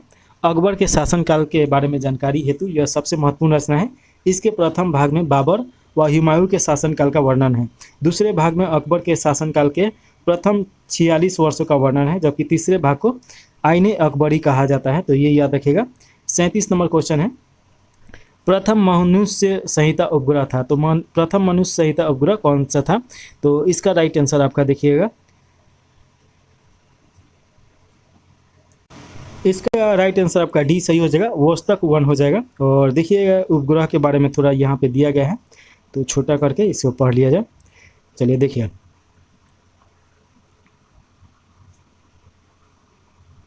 और भी छोटा करना पड़ेगा। उपग्रह दिया गया है, प्रक्षेपण दिया गया है, तिथि और उपयोगिता। भास्कर 1 ये 7 जून 1979 को। और देखिए कि तिथि यहाँ पे नहीं, यान इंटरकॉस्मस के द्वारा प्रथम प्रायोगिक सिंदूर संवेदी उपग्रह है। रोहिणी RSD-1 31 मई 1981। और देखिए कि ये SLV 3D-1 के द्वारा भेजा गया था। और देखिए भास्कर 2 नवंबर देखिए कि 20 नवंबर 1981 को C1 इंटरकॉस्मस पृथ्वी अवलोकन के लिए ये भेजा गया था। और रिसत 2BR-1 ये 11 दिसंबर 2019 को PSLV C48 रडार इमेजिंग का इसका कार्य है। और देखिए कि EOS-1 ये आपका 7 नवंबर 2020 को PSLV C49 आपदा प्रबंधन और पृथ्वी पर्यवेक्षण के ये भेजा गया था। कार्टोसेट 3 ये 27 नवंबर 2019 को PSLV C47 के द्वारा तीसरी पीढ़ी का उन्नत उपग्रह है ये। और देखिए कि CMS-01 ये 17 दिसंबर 2020 को PSLV C15 के संचार उपग्रह हैं। तो ये आप याद रखिएगा। अगला देखिएगा क्वेश्चन 38 नंबर क्वेश्चन है, भारतीय हिमालयी क्षेत्रों की सबसे ऊंची चोटी कौन सी है? तो ये कंचनजंगा हो जाएगा। देखिए कि भारत में स्थित हिमालय की सबसे ऊंची चोटी कंचनजंगा 8558 मीटर है, जो सिक्किम नेपाल सीमा पर स्थित है। गॉडविन ऑस्टिन देखिए कि 8611 मीटर ट्रांस हिमालय के काराकोरम श्रेणी में स्थित है। यह भारत की सबसे ऊंची चोटी जो POK में स्थित है। प्रश्न में भारतीय हिमालय क्षेत्र के सबसे ऊंची चोटी के बारे में पूछा गया है, इसलिए गॉडविन ऑस्टिन उत्तर नहीं होगा, बल्कि आपका कंचनजंगा हो जाएगा। विश्व की सबसे ऊंची चोटी माउंट एवरेस्ट ये नेपाल में पड़ेगा। और देखिए कि उत्तर से दक्षिण की तरफ फैले उत्तरी पर्वतीय प्रदेशों का निम्न भागों में बांटा गया है। अब देखिए सबसे ऊपर में जो आएगा ट्रांस हिमालय आ जाएगा। जैसे कि एक चीज़ समझिए कि ये हिमालय का जो पट्टी है, तो ट्रांस हिमालय का मतलब क्या बोला जाता है? ट्रांस हिमालय को हिंदी में पार हिमालय बोला जाएगा। तो इधर से जब हम लोग देखेंगे लोग तो ये दिखाई नहीं देगा, ये थोड़ा सा जो सबसे हाईएस्ट पीक है उस पार में है, इसीलिए ट्रांस हिमालय बोला जाता है। और बृहत हिमालय जो सबसे ऊंची चोटी इसी में पाया जाता है, तो इसे महान हिमालय या बृहत हिमालय बोला जाता है। इसके नीचे जो आएंगे लोग ये आपका लघु हिमालय या मध्य हिमालय कहलाएगा। और बाह्य हिमालय या शिवालिक जो इसका पाद श्रृंखला है, यानी कि सबसे जड़ वाला, तो उसी को शिवालिक या बाह्य हिमालय बोला जाता है। तो ये आप याद रखिएगा। अगला देखिएगा कि 39 नंबर क्वेश्चन है, सरकार की ओर से भारत में महिलाओं के हित संरक्षण के लिए निम्नलिखित में से किसका गठन किया गया है? तो इसका राइट आंसर बी हो जाएगा, राष्ट्रीय महिला आयोग।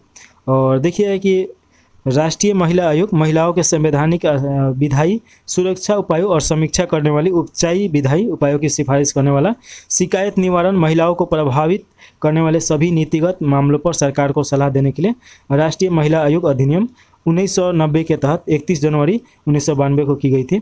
इसके प्रथम अध्यक्ष श्रीमती जानकी पटनायक थी। वर्तमान में श्रीमती रेखा शर्मा इसकी अध्यक्ष है तथा सदस्यों में श्री खुशबू सुंदर, डेनियल खोगपू और श्रीमती ममता कुमारी और सुश्रुति मीनाक्षी नेगी होगी। तो ये आप याद रखिएगा। अगला क्वेश्चन है 40 नंबर, इनमें से कौन सा फसल तेल के बीज उत्पन्न नहीं करती है? तो इसका राइट आंसर सी हो जाएगा, पिजन पी हो जाएगा। बाकी तिल, अलसी और सूर्यमुखी ये सब तिलहन वाला बीज है। देखिए पिजन सी अरहर या तुअर की दाल को कहा जाता है जो दलहन फसलिए में आता है। तिल, अलसी, सूर्यमुखी ये सब तिलहन फसलिए के अंतर्गत आता है। देखिए कि दलहन फसल लेग्यूम परिवार के पौधे हैं। लेग्यूम कुल के पौधे के उदाहरण हैं मटर, हरे बीन्स, चना, सोयाबीन, मूंगफली, मेथी, अल्फा, एकेसिया लेटिन्स और मसूर दाल, तुअर दाल, लोबिया, राजमा, उड़द दाल ये सब आ जाएगा। इन फसलों को तीनों मौसम यानी खरीफ, रबी और जायद में उगाया जाता है। देखिए कि सोयाबीन और दलहन फसल होते हुए भी इसकी तेल पदार्थ में उपयोगिता के कारण एफपीओ ने इसे तिलहन वर्ग व्यापार में रखा है। देखिएगा कि अलसी को फ्लैक्स सीड तथा तीसी के नाम से भी जाना जाता है। तीसी अलसी में भरपूर मात्रा में ओमेगा 3 वसा पाया जाता है, तो ये अथवा सा याद रखिएगा। और ये तो हम लोग कितना नंबर देख रहे हैं थे 40 के बाद अच्छा इधर भी दिया गया है। इसमें देखिए तिल की अपेक्षा अधिक प्रोटीन होता है, मतलब इसमें तिल की अपेक्षा अधिक प्रोटीन किस में पाया जाता है? अलसी में। सूर्यमुखी के तेल में लाइनोलिक अम्ल पाया जाता है जो धमनियों में जमे कोलेस्ट्रॉल को हटाता है, तो ये आप याद रखिएगा। और भारत ने वर्ष 2018 को राष्ट्रीय मिलिटन, ये तो उस समय का बीत चुका है। चलिए 41 नंबर क्वेश्चन देखिए, श्री पद्मात स्वामी मंदिर कौन से राज्य में है? तो ये केरल में है। देखिए कि ये बहुत फेमस है और ये मंदिर तिरुपुरम यानी केरल के राजधानी में स्थित है जो भगवान विष्णु को समर्पित है।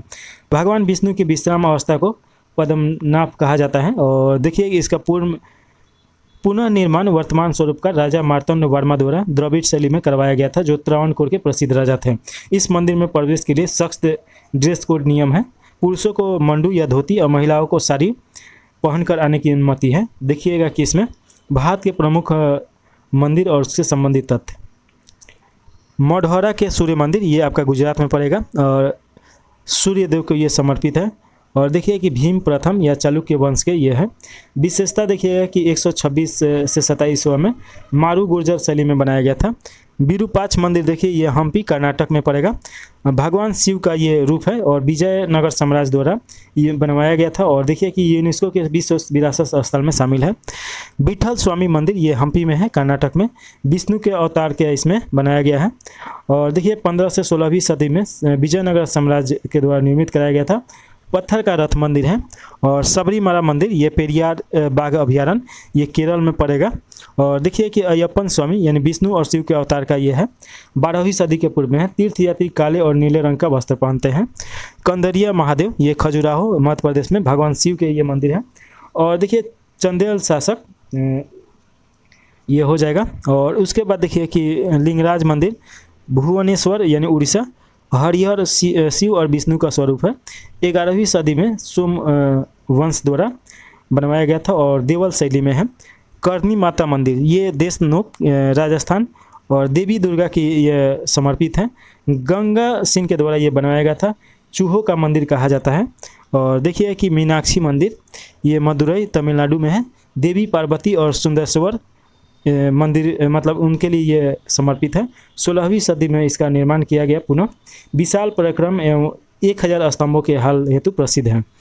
बृहतेश्वर मंदिर ये तंजावुर में तमिलनाडु में पड़ेगा। शिव और महादेव को समर्पित है। 1010 ईस्वी में राजराज प्रथम के द्वारा बनवाया गया था। ये चोल वास्तुकला का भव्य उदाहरण है। कोणार्क का सूर्य मंदिर ये आपका कोणार्क में पड़ेगा उड़ीसा में। सूर्य देव के लिए समर्पित है। 13वीं सदी में पूर्वी गंग वंश के द्वारा बनाया गया था। इसे ब्लैक पकौड़ा और धूप घड़ी मंदिर के पहिए के रूप में इसमें उकेरा गया है, उसके नाम से भी जाना जाता है। नवग्रह मंदिर गुवाहाटी में असम में है और ये चित्रसाल पहाड़िया पर स्थित है। 18वीं सदी के उत्तरार्ध में अहोम राजा राजेश्वर सिंह के द्वारा निर्माण किया गया था। 9 प्रमुख खगोलीय पिंडों का ये मंदिर है। सूर्य मंदिर देखिए महाबलीपुरम में है तमिलनाडु में। भगवान शिव का पे समर्पित है। पल्लवों द्वारा 8वीं सदी में बनाया गया। सबसे पुराने चट्टान काटकर बनाए गए मंदिरों और यूनेस्को की धरोहर स्थल में से एक है। इसके बाद देखिए कि 41 नंबर क्वेश्चन था। 42 नंबर क्वेश्चन देखा जाए। लोकतांत्रिक सरकार के 3 अंग होते हैं, तो देखिए कि इसका राइट आंसर है कार्यपालिका, विधायिका और न्यायपालिका होता है। देखिएगा कि शासन के अंग विधायिका, कार्यपालिका और न्यायपालिका कानून बनाने वाला ये संस्था है विधायिका, और कार्यपालिका कानून के अनुसार शासन चलाने वाला संस्था है, और न्यायपालिका कानून के अनुसार विवाद का समाधान करने वाला ये संस्था है। तो ये अब तीनों में कन्फ्यूजन आपका नहीं होगा। देखिए कि भारत का संविधान केंद्र और राज्य दोनों में संसदीय सरकार की व्यवस्था करता है। अनुच्छेद 74 और 75 के माध्यम से केंद्र तथा अनुच्छेद 63 और 64 के माध्यम से राज्यों के संसदीय सरकार की व्यवस्था करता है। संसदीय लोकतंत्र सरकार व्यवस्था में कार्यपालिका अपने नीतियों एवं कार्यों के लिए विधायिका के प्रति उत्तरदायी होती है। न्यायपालिका पूर्ण रूप से स्वतंत्र होती है। देखिए कि वल्लभ भाई पटेल को सरदार की उपाधि किस आंदोलन में दी गई, तो इसका राइट आंसर सी हो जाएगा, बारदोली आंदोलन हो जाएगा। और देखिए बारदोली आंदोलन में किसानों के अधिकारों के लिए संघर्ष करने के दौरान बारदोली की महिलाओं ने उन्हें सरदार की उपाधि से विभूत किया था। बारदोली गुजरात के सूरत जिले में स्थित है, जहां से किसानों ने लगान वृद्धि के विरुद्ध संघर्ष प्रारंभ किया। 4 फरवरी 1928 को वल्लभ भाई पटेल बारदोली पहुंचे और सरदार पटेल ने 8000 किसानों के साथ मिलकर आंदोलन का नेतृत्व किया था, और ब्रिटिश सरकार ने मजबूर किया कि किसानों के लिए 22% से लेकर 50 से 60% तक राजस्व कर माफ कर दिया जाए। अगस्त 1928 में गांधी जी बारदोली पहुंचे और उन्होंने घोषणा किया कि यदि सरकार ने पटेल को गिरफ्तार किया तो वो किसानों का नेतृत्व करेंगे। बारदोली सत्याग्रह में महिलाओं ने सक्रिय रूप से भाग लिया था। इसमें कस्तूरबा गांधी और मनी बेन पटेल, सरदार पटेल की पुत्री, और शारदा बेन शाह और बिठू बेन और भक्तिबा और शारदा मेहता प्रमुख थी। तो ये आप याद रखिएगा। देखिए कि अंत में लगान वृद्धि 22% से घटाकर 6.023% कर दी गई, और मैक्सवेल की जांच के आधार पर इस लगान वृद्धि को अनुचित बताया गया था। खेरा आंदोलन यानी सत्याग्रह 1918 में हुआ था। इस गांधी जी का प्रथम असहयोग आंदोलन भी कहा जाता है। इसमें सरदार पटेल, विठल भाई पटेल और इंदुलाल वैज्ञानिकी आदि नेता भी गांधी जी के साथ आए थे। और देखिए कि नील आंदोलन आपका 1859 और 60 के बीच में बंगाल में जबरन नील की खेती कराने के विरुद्ध कृषक आंदोलन था। नील विद्रोह भारतीय किसान का पहला सफल विद्रोह था। मोपला विद्रोह ये केरल में हुआ था, मलाबार तट में, और मलयाली मुसलमानों के द्वारा ये किया गया था। और देखिए कि प्रथम चरण 1836 से शुरू हुआ था। मोपला विद्रोह के दूसरे चरण अगस्त से दिसंबर 1921 में मोपलाओं के खिलाफ खिलाफत नेता अली मुसमदार ने नेतृत्व में अंग्रेजों और जमींदारों के विरुद्ध विद्रोह किए थे। 1921 में खिलाफत आंदोलन के नेताओं में शौकत अली, गांधी जी और मौलाना आज़ाद ने इस विद्रोह का समर्थन किया था। इस विद्रोह को अंग्रेजी विरोधी, जमींदारी विरोधी के साथ साथ हिंदू विरोधी भी कहा गया था। और देखिएगा कि फुटबॉल वर्ल्ड कप 2014 ये काट दीजिए। 45 नंबर क्वेश्चन है, पंचायतों, नगर निगमों और नगर पालिकाओं के चुनाव हेतु संबंधित क्षेत्रों को छोटे छोटे निर्वाचन क्षेत्र में विभाजित किया जाता है, तो वो कहलाते हैं। तो उसे बोला जाता है आपका क्या बोला जाता है, तो वार्ड बोला जाता है। तो पंचायत, नगर निगम, नगर पालिकाओं के चुनाव हेतु संबंधित क्षेत्र को छोटे छोटे निर्वाचन में बांटा जाता है, जिसे वार्ड के नाम से जाना जाता है। 45 के बाद 46 नंबर आप क्वेश्चन देखिए, ICS की परीक्षा पास करने वाले प्रथम भारतीय कौन थे, तो इसका राइट आंसर सी हो जाएगा, सत्येंद्र नाथ टैगोर हो जाएंगे। देखिए कि सत्येंद्र नाथ टैगोर ने 1863 में इंडियन सिविल सर्विस परीक्षा पास की थी। इनका जन्म कोलकाता के टैगोर परिवार में महर्षि देवनाथ टैगोर और शारदा देवी के यहाँ हुआ था। ये कवि, संगीतकार, भारतीय सिविल सेवक, लेखक, समाज सुधारक और भाषाविद थे। ये ब्रह्म समाज के सदस्य भी रहे हैं। सुरेंद्र नाथ बनर्जी भारतीय राष्ट्रीय कांग्रेस के संस्थापक में से एक हैं थे, जो 2 बार पुनः 1895, अहमदाबाद 1902 और कांग्रेस अधिवेशन के अध्यक्ष रहे हैं। इन्होंने समाचार पत्र बंगाली की संपादन किया था। ए नेशन इन बैंकिंग इनकी प्रमुख पुस्तक थी। इन्हें 1869 में भारतीय प्रशासनिक सेवा में चयनित किया गया तो और विरोधाभास के कारण पद से हटा दिया गया। देखिए कि 26 जुलाई 1876 को सुरेंद्रनाथ बनर्जी ने आनंद मोहन बोस के साथ मिलकर भारत संघ की स्थापना कलकत्ता के अल्बर्ट हॉल में की थी। 1886 में इस संस्था का विलय भारतीय राष्ट्रीय कांग्रेस में हो गया। सुरेंद्रनाथ बनर्जी को राष्ट्रगुरु के नाम से भी जाना जाता है। बिपिन चंद्र पाल कांग्रेस के अतिवादी तथा उग्रवादी कहे जाने वाले नेताओं में से प्रमुख थे। इन्हें राष्ट्रीय आंदोलन के द्वितीय चरण 1905 से 19 के बीच में गरम दल के सदस्य के रूप में जाना जाता है। बिपिन चंद्र पाल का जन्म वर्तमान के बांग्लादेश के हबीबगंज जिले के पुइल गांव में 7 नवंबर 1858 को हुआ था। अरविंद घोष, इन्हें राष्ट्रवाद के सबसे महान पैगंबर के रूप में पुकारा गया है। इन्होंने परिदेशक साप्ताहिक पत्रिका संपादन किए, 22 वर्षों की अवस्था में किया था। और लाहौर में देखिए कि ट्रिब्यून पत्रिका के संपादक भी रहे हैं। 1901 में अंग्रेजी साप्ताहिक न्यू इंडिया के भी संपादक रहे हैं। इनकी पुस्तक थी the new economic means of the India. और 1912 में इन्होंने हिंदू रिव्यू नामक मासिक पत्रिका निकाली। रविन्द्रनाथ टैगोर विस्तृत व्याख्या पूर्व के प्रश्न पत्र के उत्तर में दिए गए हैं। 47 नंबर क्वेश्चन है, निम्नलिखित में से व्यस्तम समुद्री व्यापारिक मार्ग है। तो इसका राइट आंसर डी हो जाएगा, उत्तरी अटलांटिक व्यापारिक मार्ग हो जाएगा। और देखिए कि सबसे व्यस्तम व्यापारिक मार्ग उत्तरी अटलांटिक व्यापारिक मार्ग है। उत्तरी अटलांटिक व्यापारी समुद्री मार्ग यूरोप के पश्चिमी तट के बंदरगाहों को उत्तरी अमेरिका के पूर्वी तट के बंदरगाहों से जोड़ता है। और देखिए कि ये महासागर पृथ्वी का 1/6 वह भाग समाहित किए हुए हैं और विश्व के सबसे बड़े महासागर प्रशांत महासागर का आधा है। इसे अंध महासागर भी कहा जाता है। अंग्रेजी वर्णमाला के इस आकार में इस महासागर का विस्तार है। इसकी तटरेखा बहुत कटी फटी है। कटी फटी तटरेखा पर बहुत अच्छे बंदरगाह होते हैं। देखिए कि अटलांटिक के सीमांत सागर एवं खाड़ियाँ हैं। मध्य अमेरिका क्षेत्र में अवस्थित। देखिए कि कैरेबियन सागर अटलांटिक महासागर का सबसे बड़ा सीमांत सागर है और दूसरा स्थान भूमध्य सागर है। काला सागर को भूमध्य सागर का सीमांत सागर माना जाता है। देखिए कि ग्रीनलैंड व यूरोपीय से जुड़े सागर और उत्तर मध्य अमेरिका से जुड़े सागर हैं। ग्रीनलैंड सागर, नॉर्वे और भूमध्य सागर और इंग्लिश चैनल ये हो जाएगा। और इसमें देखिए कि गेफिन की खाड़ी, लेब्राडोर और कैरेबियन सागर और ये फंडी सागर हो जाएगा। 47 के बाद 48 नंबर क्वेश्चन देखिएगा। इसमें पूछा जाए भारत में सरकार का रूप है। तो भारत में सरकार का रूप संसदीय है। तो ये तो अभी जानते होंगे। देखिएगा कि कार्यपालिका और विधायिका के संबंध की दृष्टि से शासन प्रणाली 2 प्रकार की हो सकती है, संसदीय प्रणाली, एक अध्यक्षीय प्रणाली। संसदीय शासन प्रणाली का सबसे प्रसिद्ध उदाहरण ब्रिटेन है, जबकि अध्यक्षीय शासन प्रणाली का सबसे अच्छा उदाहरण संयुक्त राज्य अमेरिका है। भारत में सरकार का स्वरूप संसदीय प्रणाली है। भारतीय राज्य व्यवस्था कि संसदीय प्रणाली की कुछ विशेषताएं हैं जिसमें लाभ और कमियां दोनों हो सकती है। देखिए इसमें कार्यपालिका विधायिका से स्वतंत्र नहीं होता है, बल्कि विधायिका जिस दल को आधे से अधिक सदस्य का समर्थन हासिल होता है उसी दल का एक प्रतिनिधि समूह मंत्रिमंडल के रूप में कार्यपालिका बन जाती है। संसदीय प्रणाली में अध्यक्ष का महत्व सिर्फ प्रतीकात्मक या नाम मात्र का होता है, जिसे देखिए भारत में राष्ट्रपति का कितना शक्ति है। और देखिए उदाहरण के लिए ब्रिटेन के राजा या भारत के राष्ट्रपति की भूमिका प्रतीकात्मक होता है। भारत में विद्यमान क्षेत्रीय, सामाजिक, भाषागत, धार्मिक वैधता को देखते हुए संसदीय प्रणाली ज़्यादा प्रतीत होती है। अध्यक्ष शासन प्रणाली में देखिए कि कार्यपालिका विधायिका के प्रति उत्तरदायी नहीं होती है। 49 नंबर क्वेश्चन है, 1941 ईस्वी में द्वितीय विश्व युद्ध के दौरान किन घटनाओं के कारण जर्मनी और उनके साथी राष्ट्र की हार हुई थी।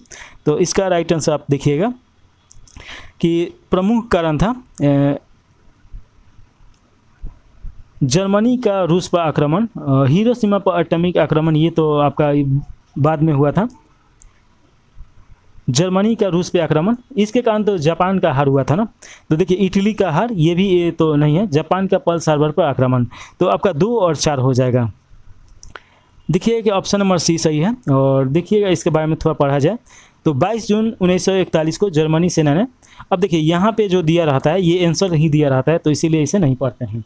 22 जून 1941 ईस्वी को जर्मनी सेना ने रूस पर आक्रमण कर यूक्रेन, एस्टोनिया और लातवानिया और लिथुआनिया और फिनलैंड और पूर्वी पोलैंड पर रूसी सेनाओं को हटाकर अधिकार कर लिया, किंतु हिटलर अपने प्रमुख लक्ष्य अर्थात मॉस्को पर अधिकार करने और रूसी सेना का विनाश करने में असफल रहा। देखिए कि जर्मनी की पराजय स्टालिनग्राड से प्रारंभ हुई और फरवरी 1943 तक 1 लाख से अधिक जर्मन सैनिक मारे गए।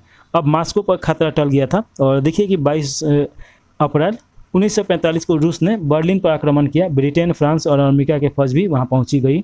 अंत में 2 मई 1945 को बर्लिन का पतन हो गया और 4 मई को जर्मनी सेनाओं ने आत्मसमर्पण कर दिया। देखिए कि हिटलर ने अपनी पत्नी इवा ब्राउन सहित आत्महत्या कर लिया और इटली के देशभक्तों ने भी मुसोलिन और उसकी पत्नी को गोली मार के हत्या कर दी।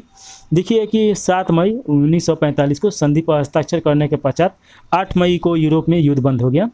और देखिए जापान का अमेरिका पे आक्रमण, तो ये आप देखिएगा कि जापान ने जर्मनी के साथ मिलकर रोम, बर्लिन, टोक्यो धुरी का निर्माण किया था। वर्ष 1940-41 में जापान ने देखा कि रूस हार रहा है, इंग्लैंड एकाकी एवं निर्बल है और संयुक्त राज्य युद्ध के लिए तैयार नहीं है, तो फिर उसने प्रशांत महासागर में एकमात्र बचे हुए प्रतिद्वंदी संयुक्त राज्य अमेरिका को चुनौती देने के लिए युद्ध की घोषणा किए बिना ही 7 दिसंबर 1941 को अचानक हवाई द्वीप समूह में स्थित पर्ल हार्बर पर जहाज़ों तथा पनडुब्बियों से आक्रमण करके उसका बहुत बड़ा भाग नष्ट कर दिया।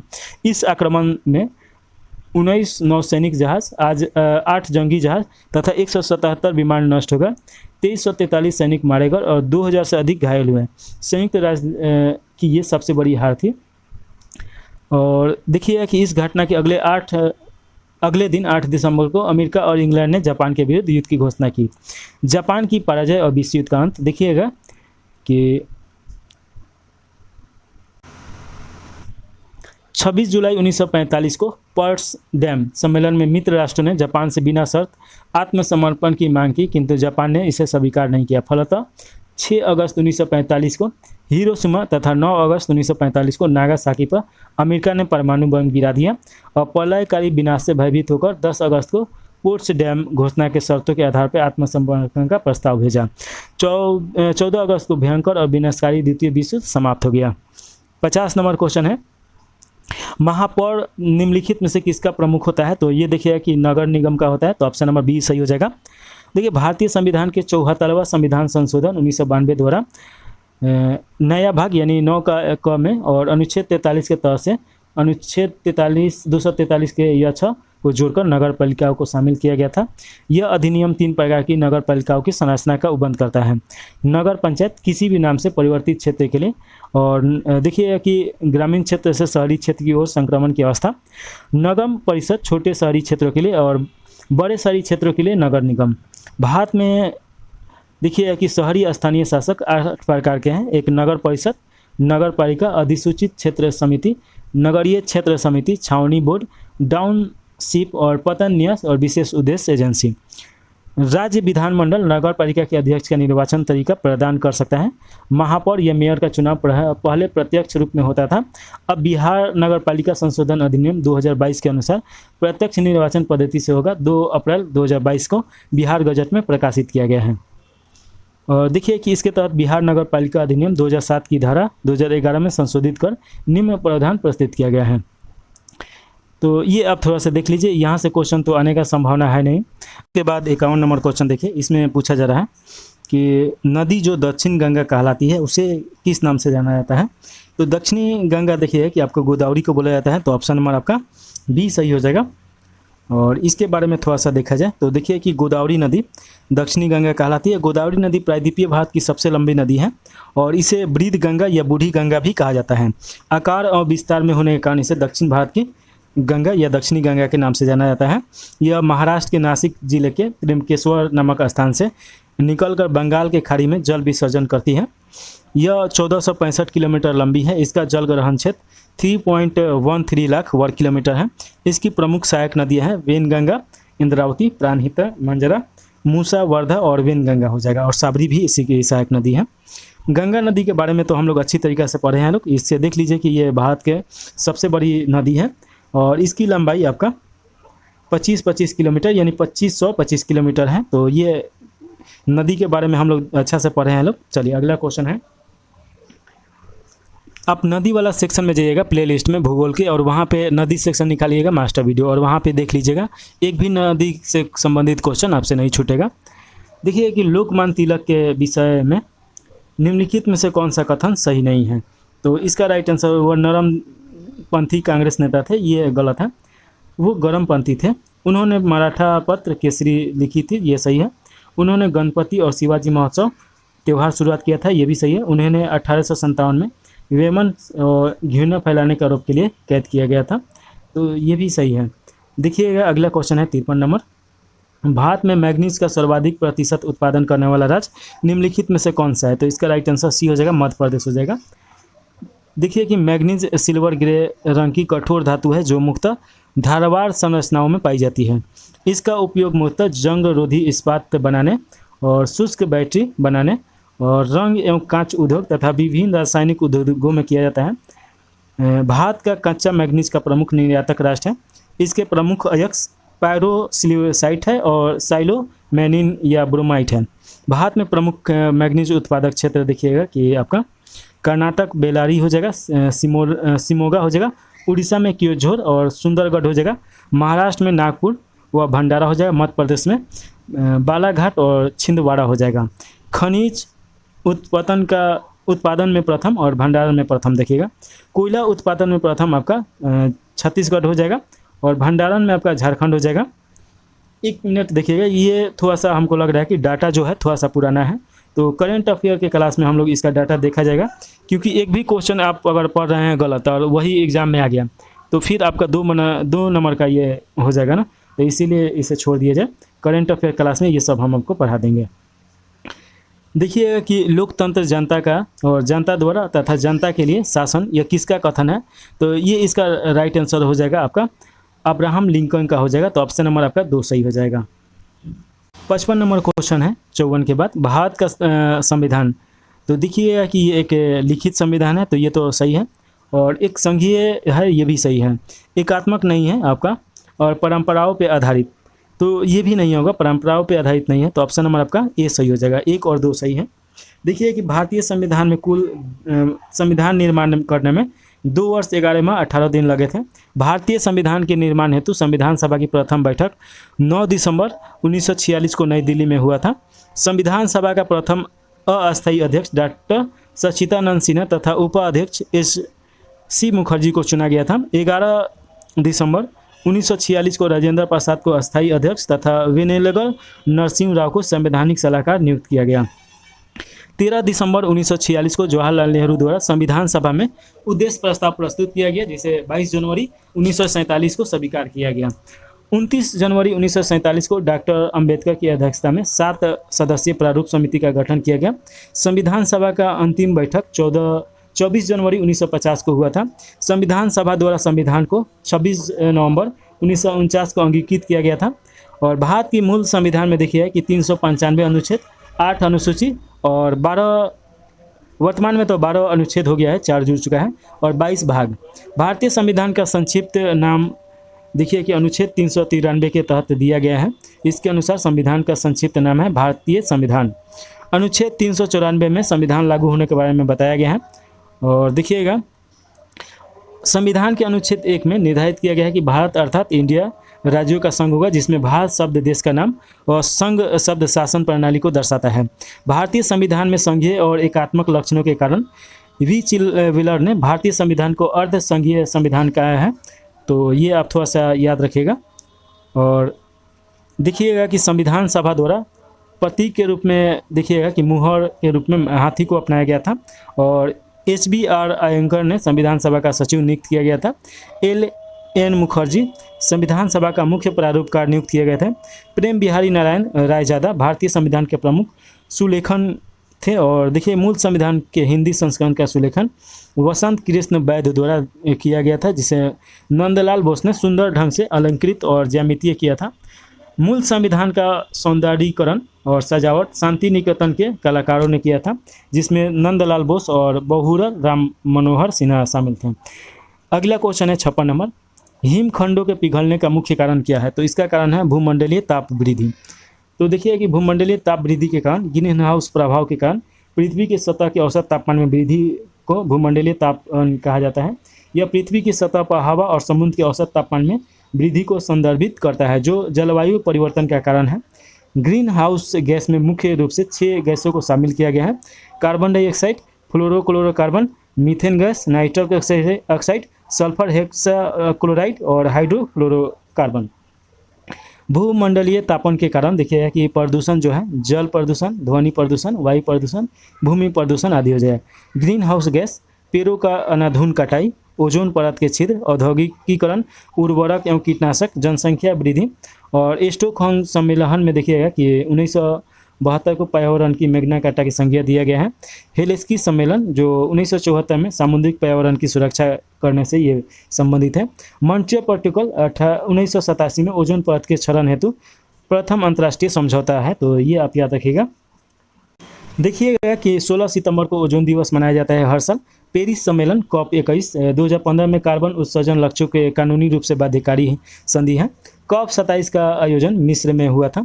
COP28 का आयोजन UAE में हुआ था। प्रमुख पर्यावरणीय संगठन एक नज़र में देख लिया जाए तो देखिएगा कि फ्रेस्ट ऑफ नॉर्थ ये संगठन मुख्यालय एम्स्टर्डम में है, नीदरलैंड में। इसका स्थापना 1969 में हुआ था। ग्रीन पीस की स्थापना 1971 में हुआ था, इसका मुख्यालय एम्स्टर्डम में है। रेड क्रॉस की स्थापना 1863 में हुआ था, जेनेवा में इसका मुख्यालय है। World wide fund for nature ये देखिए कि 1961 में, और ये ग्लेंड में है, स्विट्जरलैंड में। IPCC ये आपका 1988 में जिनेवा में हुआ था, इसका मुख्यालय है। अम्लीय वर्षा किसे बोला जाता है? तो देखिए कि वायुमंडल में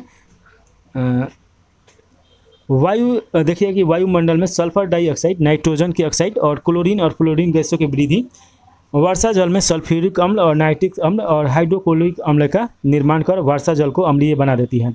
यह वर्षा जल धरती पर वनस्पतियों और संगमरमर की इमारतों को बुरी तरीके से प्रभावित करते हैं।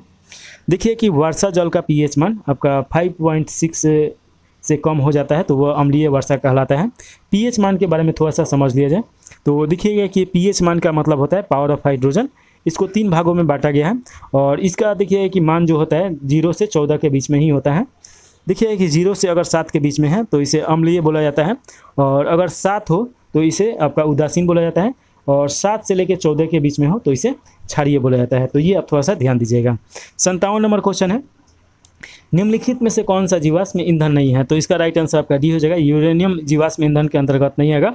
कोयला, पेट्रोलियम, प्राकृतिक गैस ये सब जीवाश्म ईंधन के अंतर्गत आ जाएगा। लोग देखिए कि जंतु वनस्पति का कई वर्षों से पृथ्वी की सतह के नीचे दबकर अपघटित हो जाने से बने ईंधन को जीवाश्म ईंधन कहते हैं। ये वास्तव में पौधे और जंतुओं के धीमे ऑक्सीकरण द्वारा बनते हैं।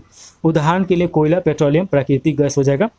यूरेनियम प्राकृतिक रूप से पाए जाने वाला एक रेडियोधर्मी तत्व है। अपनी प्राकृतिक अवस्था में यूरेनियम के 3 समस्थानिक होते हैं, U-234 और U-235 और U-238। देखिए कि 232, 233 और 236 तथा 237 इसके अन्य समस्थानिक हैं जो प्राकृतिक यूरेनियम में नहीं मिलते हैं। यूरेनियम प्राकृतिक रूप से कम सांद्रता में मृदा चट्टान जल में पाया जाता है। यह एक कठोर, लचीला और चांदी के समान सफ़ेद रेडियोधर्मी धातु है।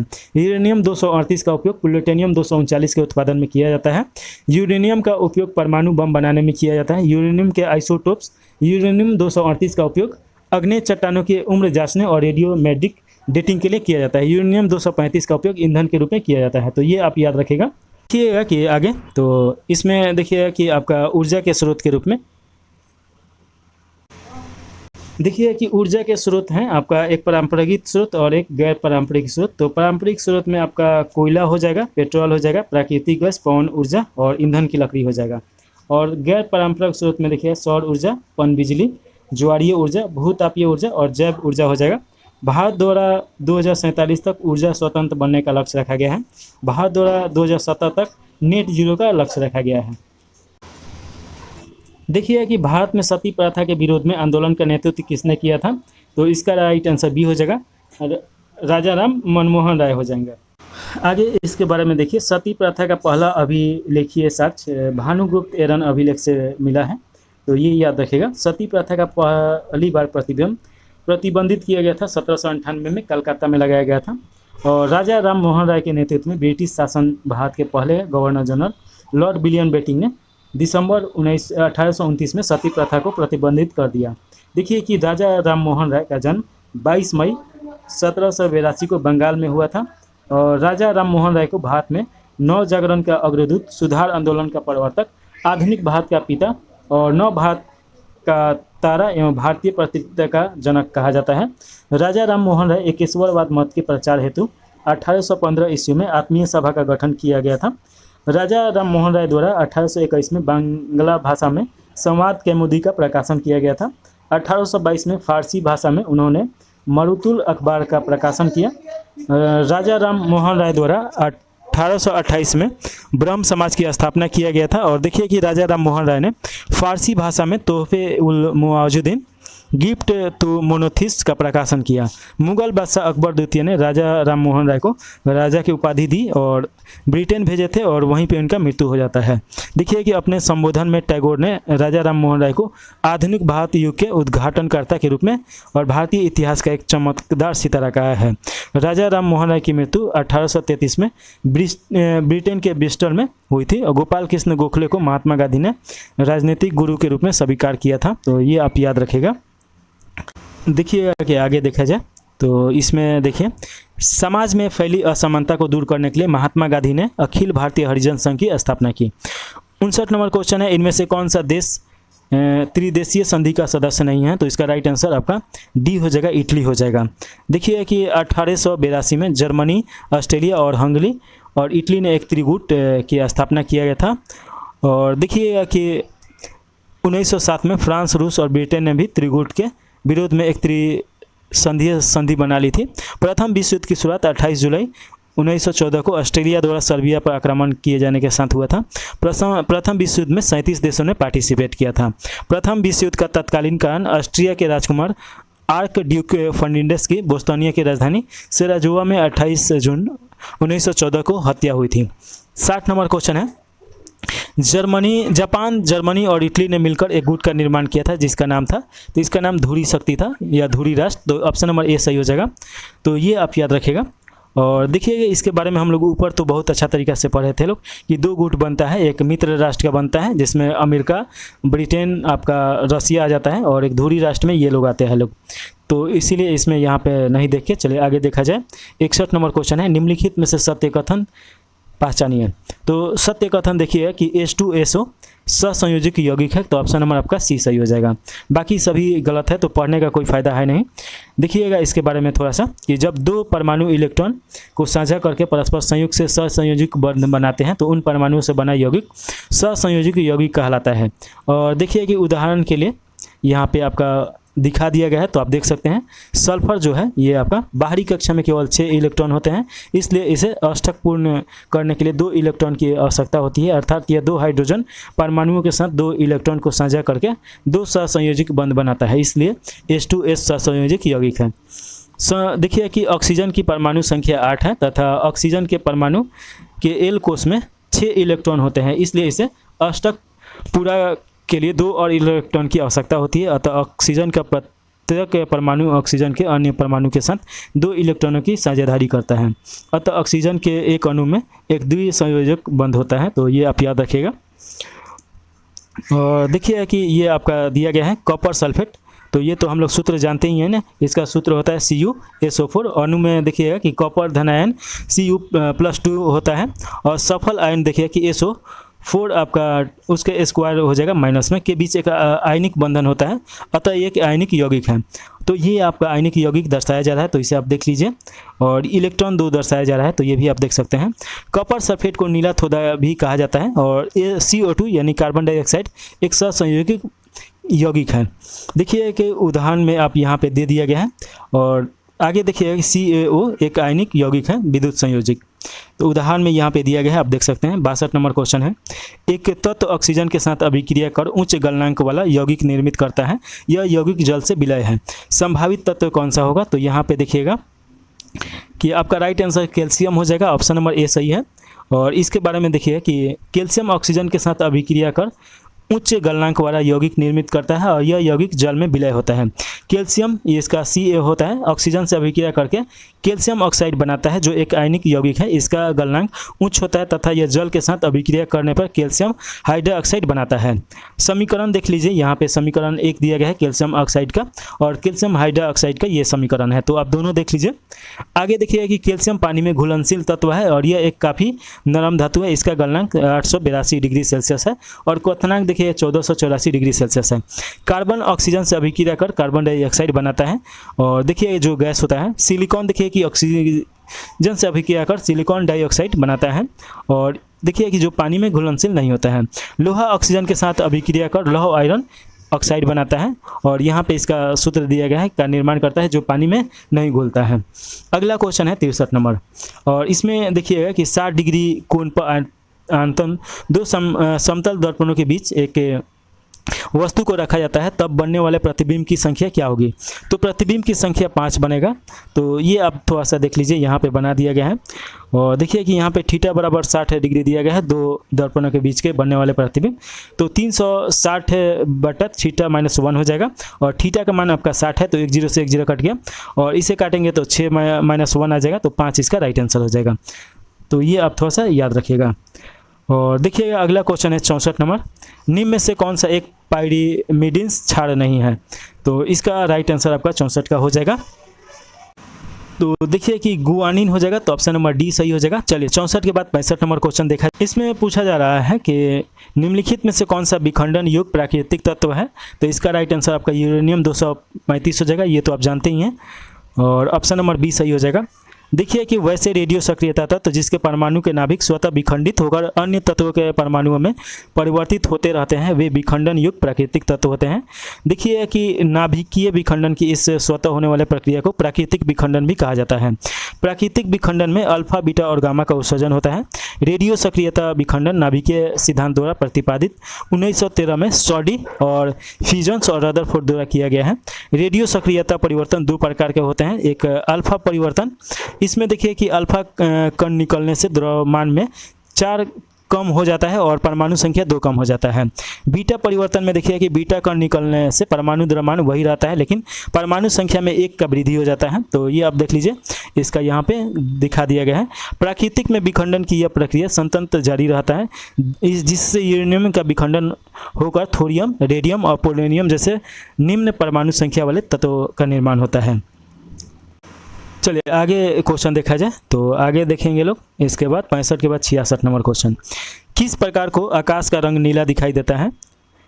किस कारण से आकाश का रंग नीला दिखाई देता है? तो इसका राइट आंसर सी हो जाएगा, प्रकाश के परिकरण हो जाएगा। और ये हम लोग ऊपर देखे हैं लोग इसके डिटेल में, तो यहाँ पे इसको छोड़ दिया जाएगा। प्रकाश का परिकरण मतलब क्या होता है कि देखिए कि वायुमंडल में धूल और जल के असंख्य कण हैं, जिस पे प्रकाश का किरण पड़ता है तो वो टूटता है और उसके बाद विखंडित हो जाता है। देखिए कि ये कण बैगनी तथा नीले रंग के प्रकाश का परिकरण सबसे अधिक करते हैं, क्योंकि इनकी तरंगदैर्घ्य सबसे कम होता है तथा शेष रंग का प्रकाश अवशोषित हो जाता है, अतः आकाश का रंग नीला दिखाई देता है। अंतरिक्ष यात्री को आकाश का रंग कैसा दिखाई देगा? तो काला दिखाई देता है, क्योंकि वहाँ पे वायुमंडल नहीं है। तो ये याद रखिएगा। प्रकाश का परिवर्तन आप जानते ही हैं, टकरा के मुड़ जाना ही परिवर्तन कहलाता है, और अपवर्तन भी आप जानते ही हैं, जो ऊपर हम लोग देखे हैं लोग। तो अगला क्वेश्चन हम लोग देखा जाए, 67 नंबर क्वेश्चन है। निम्नलिखित में से कौन सा एक गैर परंपरागत ऊर्जा स्रोत है? तो गैर परंपरागत ऊर्जा स्रोत आप देखिए कि पवन ऊर्जा हो जाएगा। परंपरागत ऊर्जा स्रोत का मतलब क्या होता है कि वैसी ऊर्जा जिसका उपयोग मनुष्य द्वारा अपनी ऊर्जा आवश्यकताओं के पूर्ति के लिए परंपरागत ऊर्जा स्रोतों के विकल्प के रूप में करता है। इन स्रोतों का भंडार असीमित है, अर्थात ये नवीकरणीय ऊर्जा के स्रोत हैं। इन स्रोतों के उपयोग से प्रदूषण नहीं फैलता है। उदाहरण के लिए सौर ऊर्जा, पवन ऊर्जा, ज्वारीय ऊर्जा, ये सब हो जाएगा। और परंपरागत ऊर्जा इसका ठीक उल्टा हो जाएगा कि उसका जो स्रोत है सीमित है और ये खत्म हो सकता है, जिसमें आपका कोयला, पेट्रोलियम, प्राकृतिक गैस और डीजल हो जाएगा। जितना ज़्यादा उपयोग करेंगे लोग उतना जल्दी ही ये खत्म होगा और फिर से रीयूज भी नहीं हो पाएगा। अगला क्वेश्चन है 68 नंबर। निम्नलिखित में से संसाधन का कौन सा तरीका दूध उत्पादन के परीक्षण में प्रयोग किया जाता है? तो ये पाश्चुरीकरण हो जाएगा, ऑप्शन नंबर सी सही है। देखिए कि पाश्चुरीकरण दूध को उच्च ताप तक गर्म करके तुरंत ठंडा किया जाता है। इस प्रक्रिया में दूध को दूषित करने वाले जीवाणु मर जाते हैं। यह प्रक्रिया पाश्चुरीकरण कहलाता है। इस विधि में देखिएगा कि उपयोग दूध को लंबे समय तक दूषित होने से बचाने के लिए किया जाता है। खाद्य पदार्थ को सुरक्षित रखने के लिए खाद्य विकर्णीय या तो उच्च गति वाले इलेक्ट्रॉन बीम या 200 नैनोमीटर या 200 एंगस्ट्रम से छोटे तरंगदैर्घ्य वाले उच्च ऊर्जा विकिरण का उपयोग किया जाता है। कोबाल्ट 16 और सीजियम 137 इसका उदाहरण है। देखिए शीघ्र हिमकलन इस प्रक्रिया में ताप -32 डिग्री सेल्सियस से लेकर -40 डिग्री सेल्सियस के बीच में रखा जाता है और खाद्य पदार्थ को 30 मिनट या उससे कम समय में अधिकतम बर्फ के क्रिस्टलीय बनने की अवस्था प्राप्त कर लेता है। कोशिकाओं के भीतर छोटे बर्फ के क्रिस्टल बनते हैं और इसलिए यह खाद्य परीक्षण की संरचना बनी रहती है। हिम शुष्करण देखिए कि यह ऐसी प्रक्रिया है जिसमें किसी उत्पादन के जमने के बाद उसमें पानी को हटा दिया जाता है और निर्वात में रखा जाता है, जिसमें बर्फ एक तरल चरण से गुजरने के बिना सीधे ठोस में वापसी में परिवर्तन हो जाते हैं। यह खाद्य संरक्षण की एक ऐसी विधि है जिसमें खाद्य के नमी को सोखकर उसे संरक्षित किया जाता है, जिसे फ्रीज और में देखिएगा तो फ्रीज में यही प्रक्रिया चलता है ना। अगला क्वेश्चन है, चींटी या मधुमक्खी के काटने पर उसके डंक में निम्न में से द्रव पाया जाता है। तो ये फार्मिक अम्ल हो जाएगा। देखिए कि जहाँ पे काटता है लोग वहाँ पे बहुत ज़्यादा एक तो फूल जाता है, उसके आसपास में सूजन हो जाता है और बहुत ज़्यादा वो टिंच भी करता है, यानी कि थोड़ा सा विषविषता भी है। तो 69 का राइट आंसर एक सही है। और देखिएगा कि फार्मिक अम्ल का यहाँ पे सूत्र देख लीजिए, सूत्र भी पूछता है, HCOOH हो जाएगा। मेथनॉलिक अम्ल के नाम से भी जाना जाता है। अम्ल वह पदार्थ है जो जल में घुलकर हाइड्रोजन आयन देता है तथा प्रोटॉन देने की क्षमता रखता है। उदाहरण के लिए HCl हो जाएगा, H2SO4 हो जाएगा, उसके बाद ये सब हो जाएगा। अम्ल स्वाद में खट्टा होता है तथा यह नीले लिटमस पेपर को लाल कर देता है। कुछ प्राकृतिक अम्ल और उसके स्रोत हैं, जैसे देखिएगा एसेटिक अम्ल सिरका में, फार्मिक अम्ल चींटी, बिच्छू और बड़े के डंक में, साइट्रिक अम्ल नींबू कुल के खट्टे फलों में और लैक्टिक अम्ल दही में, ऑक्जेलिक अम्ल पालक और टमाटर में, टार्टेरिक अम्ल इमली, अंगूर, खट्टे आम आदि में, और स्कर्बिक अम्ल देखिए कि आंवला, नींबू कुल के फलों में। विटामिन सी में देखिए ये विटामिन सी का स्रोत है सभी।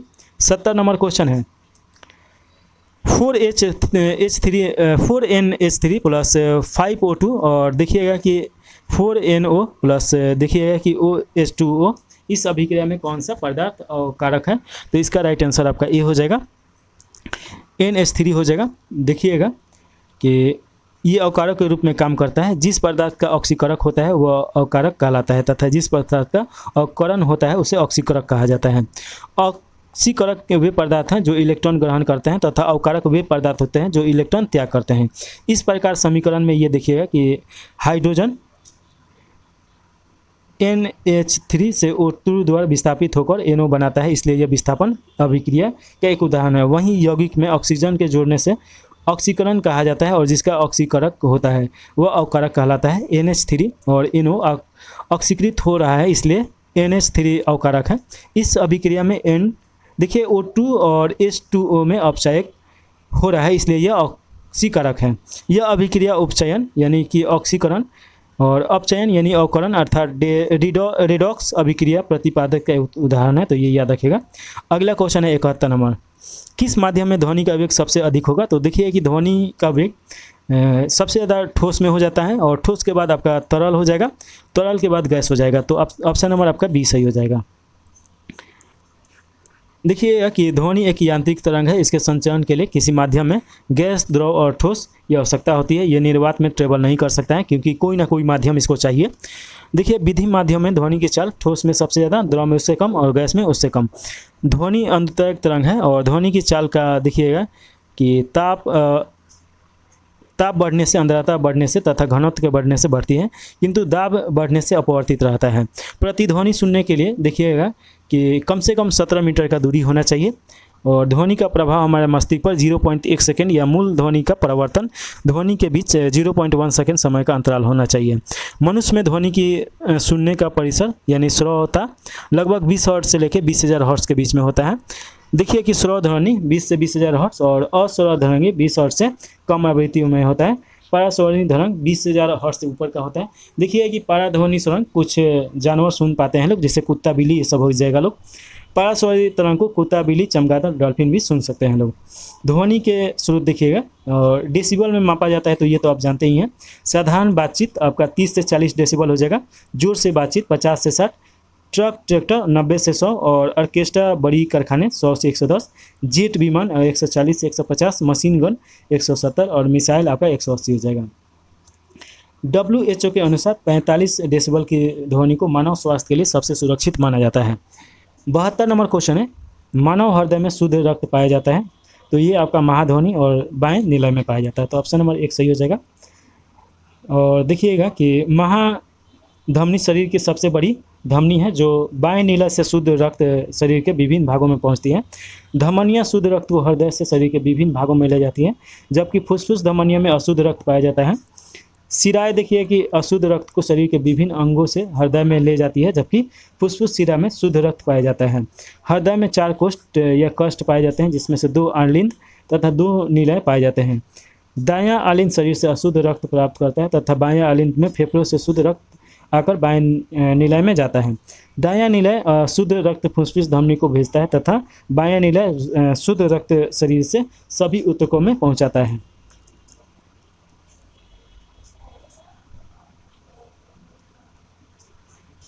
देखिए कि मनुष्य का जो हृदय है सामान्यतः 1 मिनट में 72 बार धड़कता है और देखिए कि श्वसन आपका 12 से 15 के बीच में होता है। इसमें देखिए लगभग 5 लीटर रुधिर पंपिंग होता है।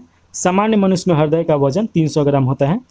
इलेक्ट्रोकार्डियो ये ECG के द्वारा हृदय की गतिविधि का ग्राफिक माध्यम से परीक्षण किया जाता है। एक वयस्क एवं स्वस्थ मनुष्य का रक्तचाप 120 से 80 होना चाहिए।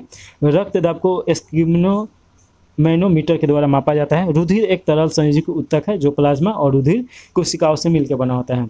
मानव रक्त में लगभग 5.5 प्लाज्मा होता है तथा देखिए प्लाज्मा में लगभग 90% जल होता है। रुधिर कोशिकाओं के 3 भाग होते हैं जिसमें आरबीसी यानी रेड ब्लड सेल और डब्ल्यूबीसी व्हाइट ब्लड सेल और प्लेटलेट्स होता है। आरबीसी में केंद्रक अनुपस्थित होता है, इसका रंग लाल रंग होता है हीमोग्लोबिन नामक वर्णक के कारण। यह ऑक्सीजन का वहन करती है तथा इसका जीवन काल 120 दिनों का होता है। और रक्त का पीएच मान आपका 7.3 से लेकर 7.45 हो जाएगा, यानी क्षारीय होता है। और देखिए डब्ल्यूबीसी केंद्रक युक्त होती है, इसका जीवन काल 1 से 4 दिनों का होता है। ये संक्रमण से शरीर की रक्षा करता है। प्लेटलेट्स रंगीन होता है तथा इसमें केंद्रक नहीं पाया जाता है। ये रुधिर स्कंदन, रक्त वाहिकाओं की मरम्मत और संक्रमण से शरीर की रक्षा करता है। अगला क्वेश्चन है 73 नंबर, निम्नलिखित में से कौन सा प्लास्टिक बहुलक नहीं है?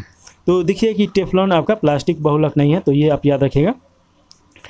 और देखिएगा कि कुछ असंतृप्त हाइड्रोकार्बन जैसे एथिलीन, प्रोपिलीन इत्यादि बहुलकरण से प्लास्टिक का निर्माण किया जाता है।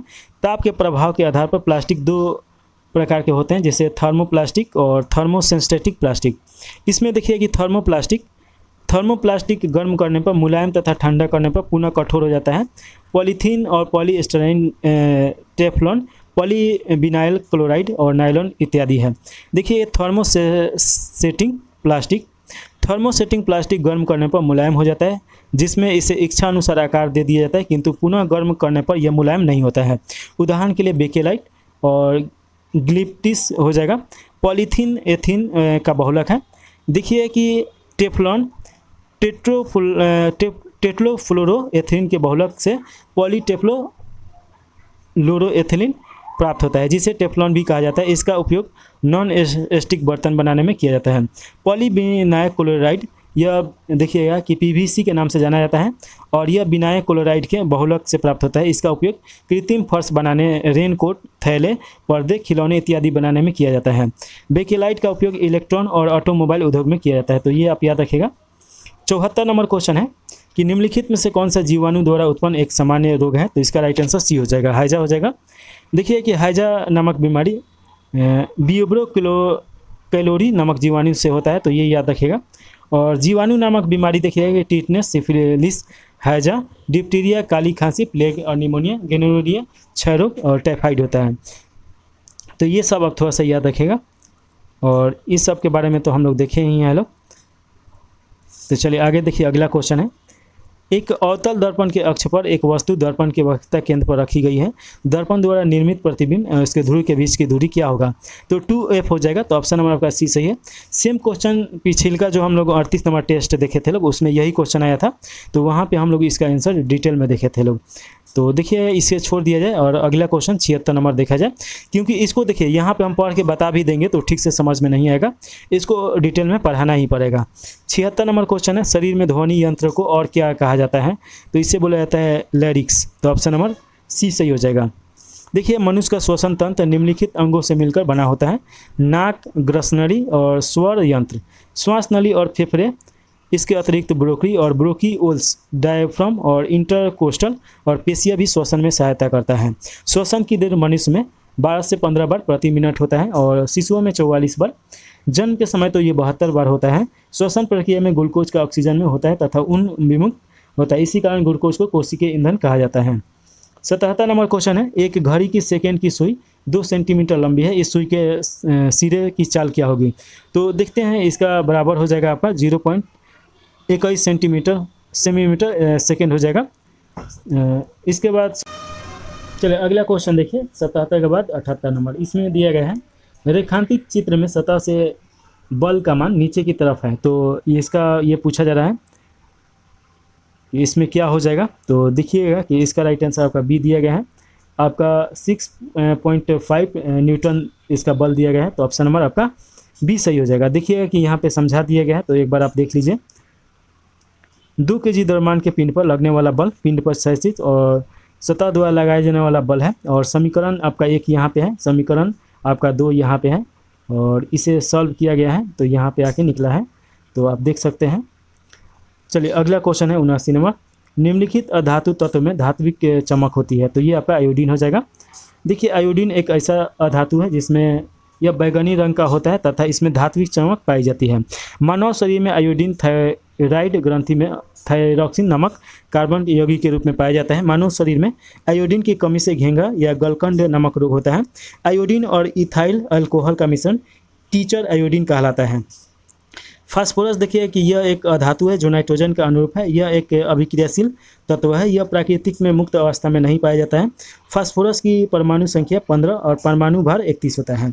सल्फर देखिएगा कि ये एक अधातु है। सल्फर का साधारण नाम ब्रिमस्टोन है। सल्फर इसका परमाणु संख्या 16 और परमाणु भार 32.1 होता है। सल्फर को तांबे का शत्रु कहा जाता है। यह प्राकृतिक में मुक्त और संयुक्त दोनों ही अवस्थाओं में पाया जाता है। सल्फर की प्राप्ति फ्रॉस्ट विधि तथा सिसिली विधि द्वारा तय की जाती है। प्याज में करवाहट का कारण सल्फर के यौगिक का उपस्थिति ही होता है। सल्फर के ऊर्ध्वापर्तन के फलस्वरूप प्राप्त होने वाली बारीक चून को गंधक का फूल कहा जाता है। बोरॉन देखिए कि ये एक उपधातु है। बोरॉन के यौगिक देखिए B2 और O3 का उपयोग बोरिक एसिड नामक दवा बनाने में और कांच उद्योग में, प्रयोगशाला में बोरॉक्स बीड टेस्ट आदि में होता है। इसका उपयोग खाद्य पदार्थों के परीक्षण में होता है। पारा एक धातु है जो कमरे के तापमान पर द्रव अवस्था में पाया जाता है तथा ब्रोमीन एक अधातु है जो द्रव अवस्था में पाया जाता है। अगला क्वेश्चन है 80 नंबर। जो देखिए कि गैस जो मौसमीय परिवर्तन को प्रभावित नहीं करती है वह है, तो वो कौन सी हो जाएगी? तो देखिएगा इसका राइट आंसर आपका ऑक्सीजन हो जाएगा। तो ऑप्शन नंबर ए सही होना चाहिए। तो देखा जाए आंसर ऑप्शन नंबर ए ही दिया गया है तो सही है। देखिए वैसे गैस जो ग्रीन हाउस प्रभाव पैदा करती है, भूमंडलीय तापन यानी ग्लोबल वार्मिंग को बढ़ावा देती है, मौसमी परिवर्तन को भी प्रभावित करती है। उदाहरण के लिए CO2 यानी कार्बन डाइऑक्साइड, मीथेन CH4 और जलवाष्प हो जाएगा। और देखिए कि वायुमंडल का संगठन में देखिए नाइट्रोजन 78%, ऑक्सीजन 21%, आर्गन 0.93% और कार्बन डाइऑक्साइड 0.03% तथा अन्य सभी हीलियम, ओजोन और हाइड्रोजन 0.04% होता है। तो ये आप याद रखिएगा। ऑक्सीजन गैस की खोज 1 अगस्त 1974 में जोसेफ प्रिस्टले के द्वारा किया गया था। एक रंगहीन और गंधहीन गैस है जिसे ठंडा करने पर यह नीले रंग के द्रव में परिवर्तित हो जाती है। यह गैस स्वयं नहीं जलती है परंतु जलने में सहायक होती है। इसकी प्राकृतिक अनुचुंबकीय होती है। देखिए कि ऑक्सीजन को प्राणवायु कहा जाता है। कृत्रिम श्वसन, समुद्री गोताखोर और हीलियम और ऑक्सीजन के मिश्रण का उपयोग किया जाता है। जो गोताखोर होता है लोग उसमें हीलियम और ऑक्सीजन मिला के और ले जाया जाता है सिलेंडर। द्रवभूत ऑक्सीजन का प्रयोग रॉकेट इंजन के रूप में होता है। ऑक्सीजन के 3 समस्थानिक होते हैं, तो ये तीनों समस्थानिक यहाँ पे दिया गया है। मानव शरीर में सर्वाधिक मात्रा में ऑक्सीजन ही पाया जाता है, तो ये याद रखिएगा। और देखिएगा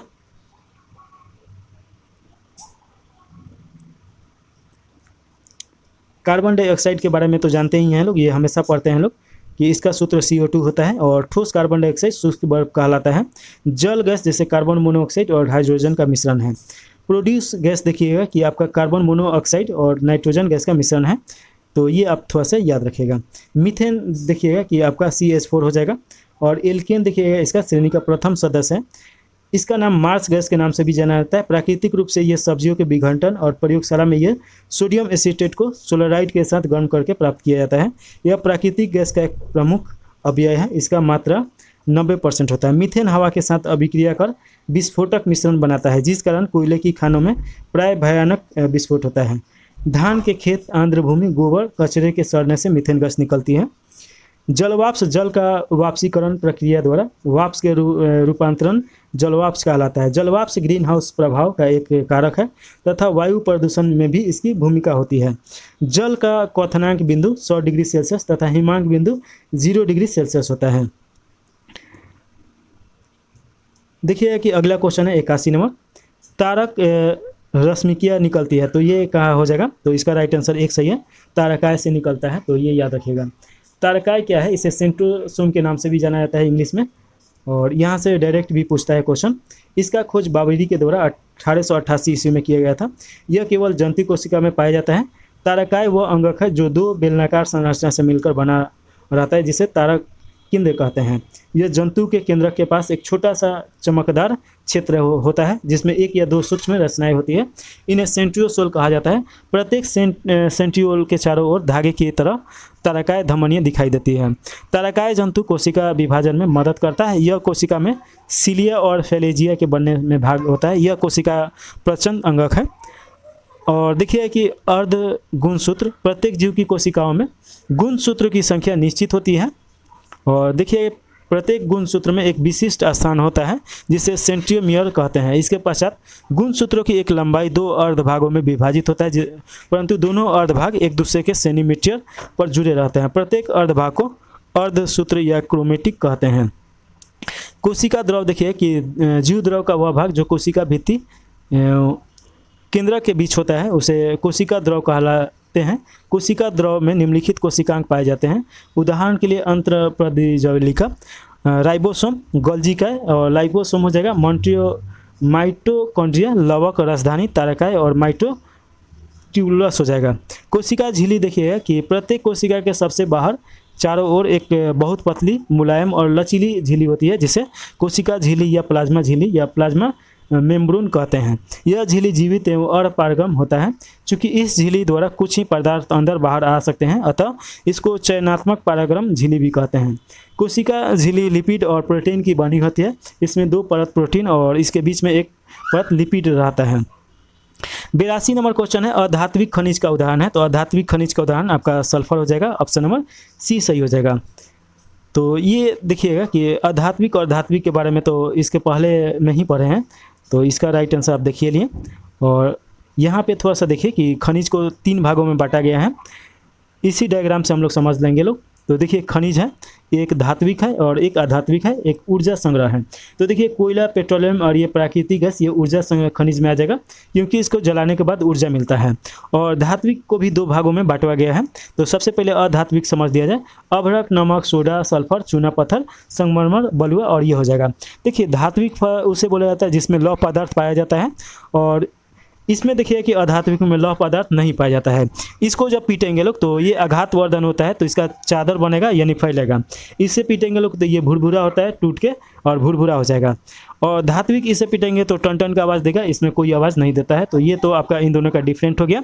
और इसमें देखिए कि धात्विक में भी 3 भागों में बांटा गया है।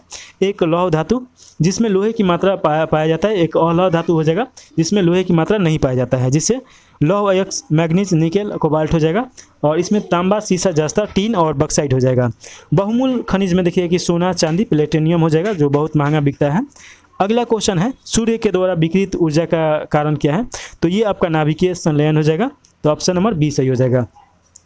नाभिकीय संलयन के बारे में हम लोग पढ़ चुके हैं लोग। इसके पहले वाला जो हम लोग टेस्ट देख रहे थे लोग, तो उसमें क्वेश्चन इसी के बारे में पूछा था, तो हम लोग देखे हैं लोग। तो चलिए अगला क्वेश्चन देख लिया जाए। इसमें थोड़ा सा डिटेल में दिया गया है, जो कि आप जब तक इसके बारे में ठीक से नहीं पढ़िएगा तो तब तक ये ठीक से समझ में नहीं आएगा।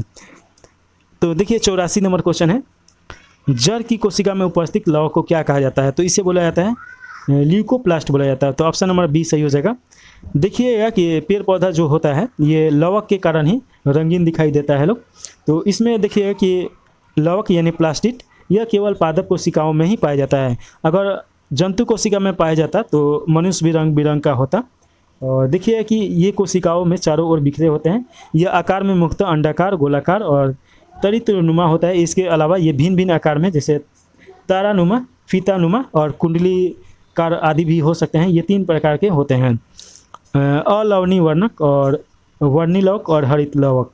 देखिए कि अलवर्णिक वर्णक में यह एक रंगीन लवक है जो पौधे के भागों की कोशिकाओं में पाया जाता है। यह सूर्य के प्रकाश में से वंचित रहते हैं, जैसे जड़ और भूमिगत तने हो जाएगा। इसमें कोई रंग नहीं होता है, तो रंगहीन यहाँ पे देखिए रहे हैं आप। कभी जड़ देखे ही होंगे, भूरा कलर का होता है। यह स्टार्च कणिकाओं और तेलबिंद को बनाने और संग्रहित करने हेतु उत्तरदायी होता है, अर्थात ये अपना भोजन स्टार्च के रूप में संग्रहित करते हैं। यह मुख्यतः 3 प्रकार के होते हैं, एमाइलोजोप्लास्ट और एल्यूमोप्लास्ट और एलिओप्लास्ट हो जाएगा। और आगे देखिएगा कि एमाइलोजोप्लास्ट यह मंड यानी कि स्टार्च का भंडारण करता है। यह आलू, कंद, गेहूं, चावल आदि में पाया जाता है। एलियोप्लास्ट यह वसा का संग्रहण करता है। यह बीज के भ्रूणपोष में पाया जाता है। इसको ओलियोसोम के रूप में भी जाना जाता है। देखिए कि एलियोप्लास्ट यह प्रोटीन का भंडारण करते हैं। यह फलियों के बीच के भ्रूण में पाया जाता है। इसको प्रोटीनोप्लास्ट भी कहते हैं। तो ये आप याद रख सकते हैं। वर्णिक लौक देखिए कि ये रंगीन होते हैं और जो प्राय लाल, पीले और नारंगी रंग के होते हैं। ये पौधे के रंगीन भाग में जिससे पुष्प, फलीभूति, बीज में ये पाया जाता है। तो देखिए कि जैसे टमाटर का लाल रंग क्यों होता है, तो लाइकोपीन लवक के कारण होता है। गाजर का लाल रंग कैरोटीन के कारण और चुकंदर का विटामिन के कारण लाल होता है।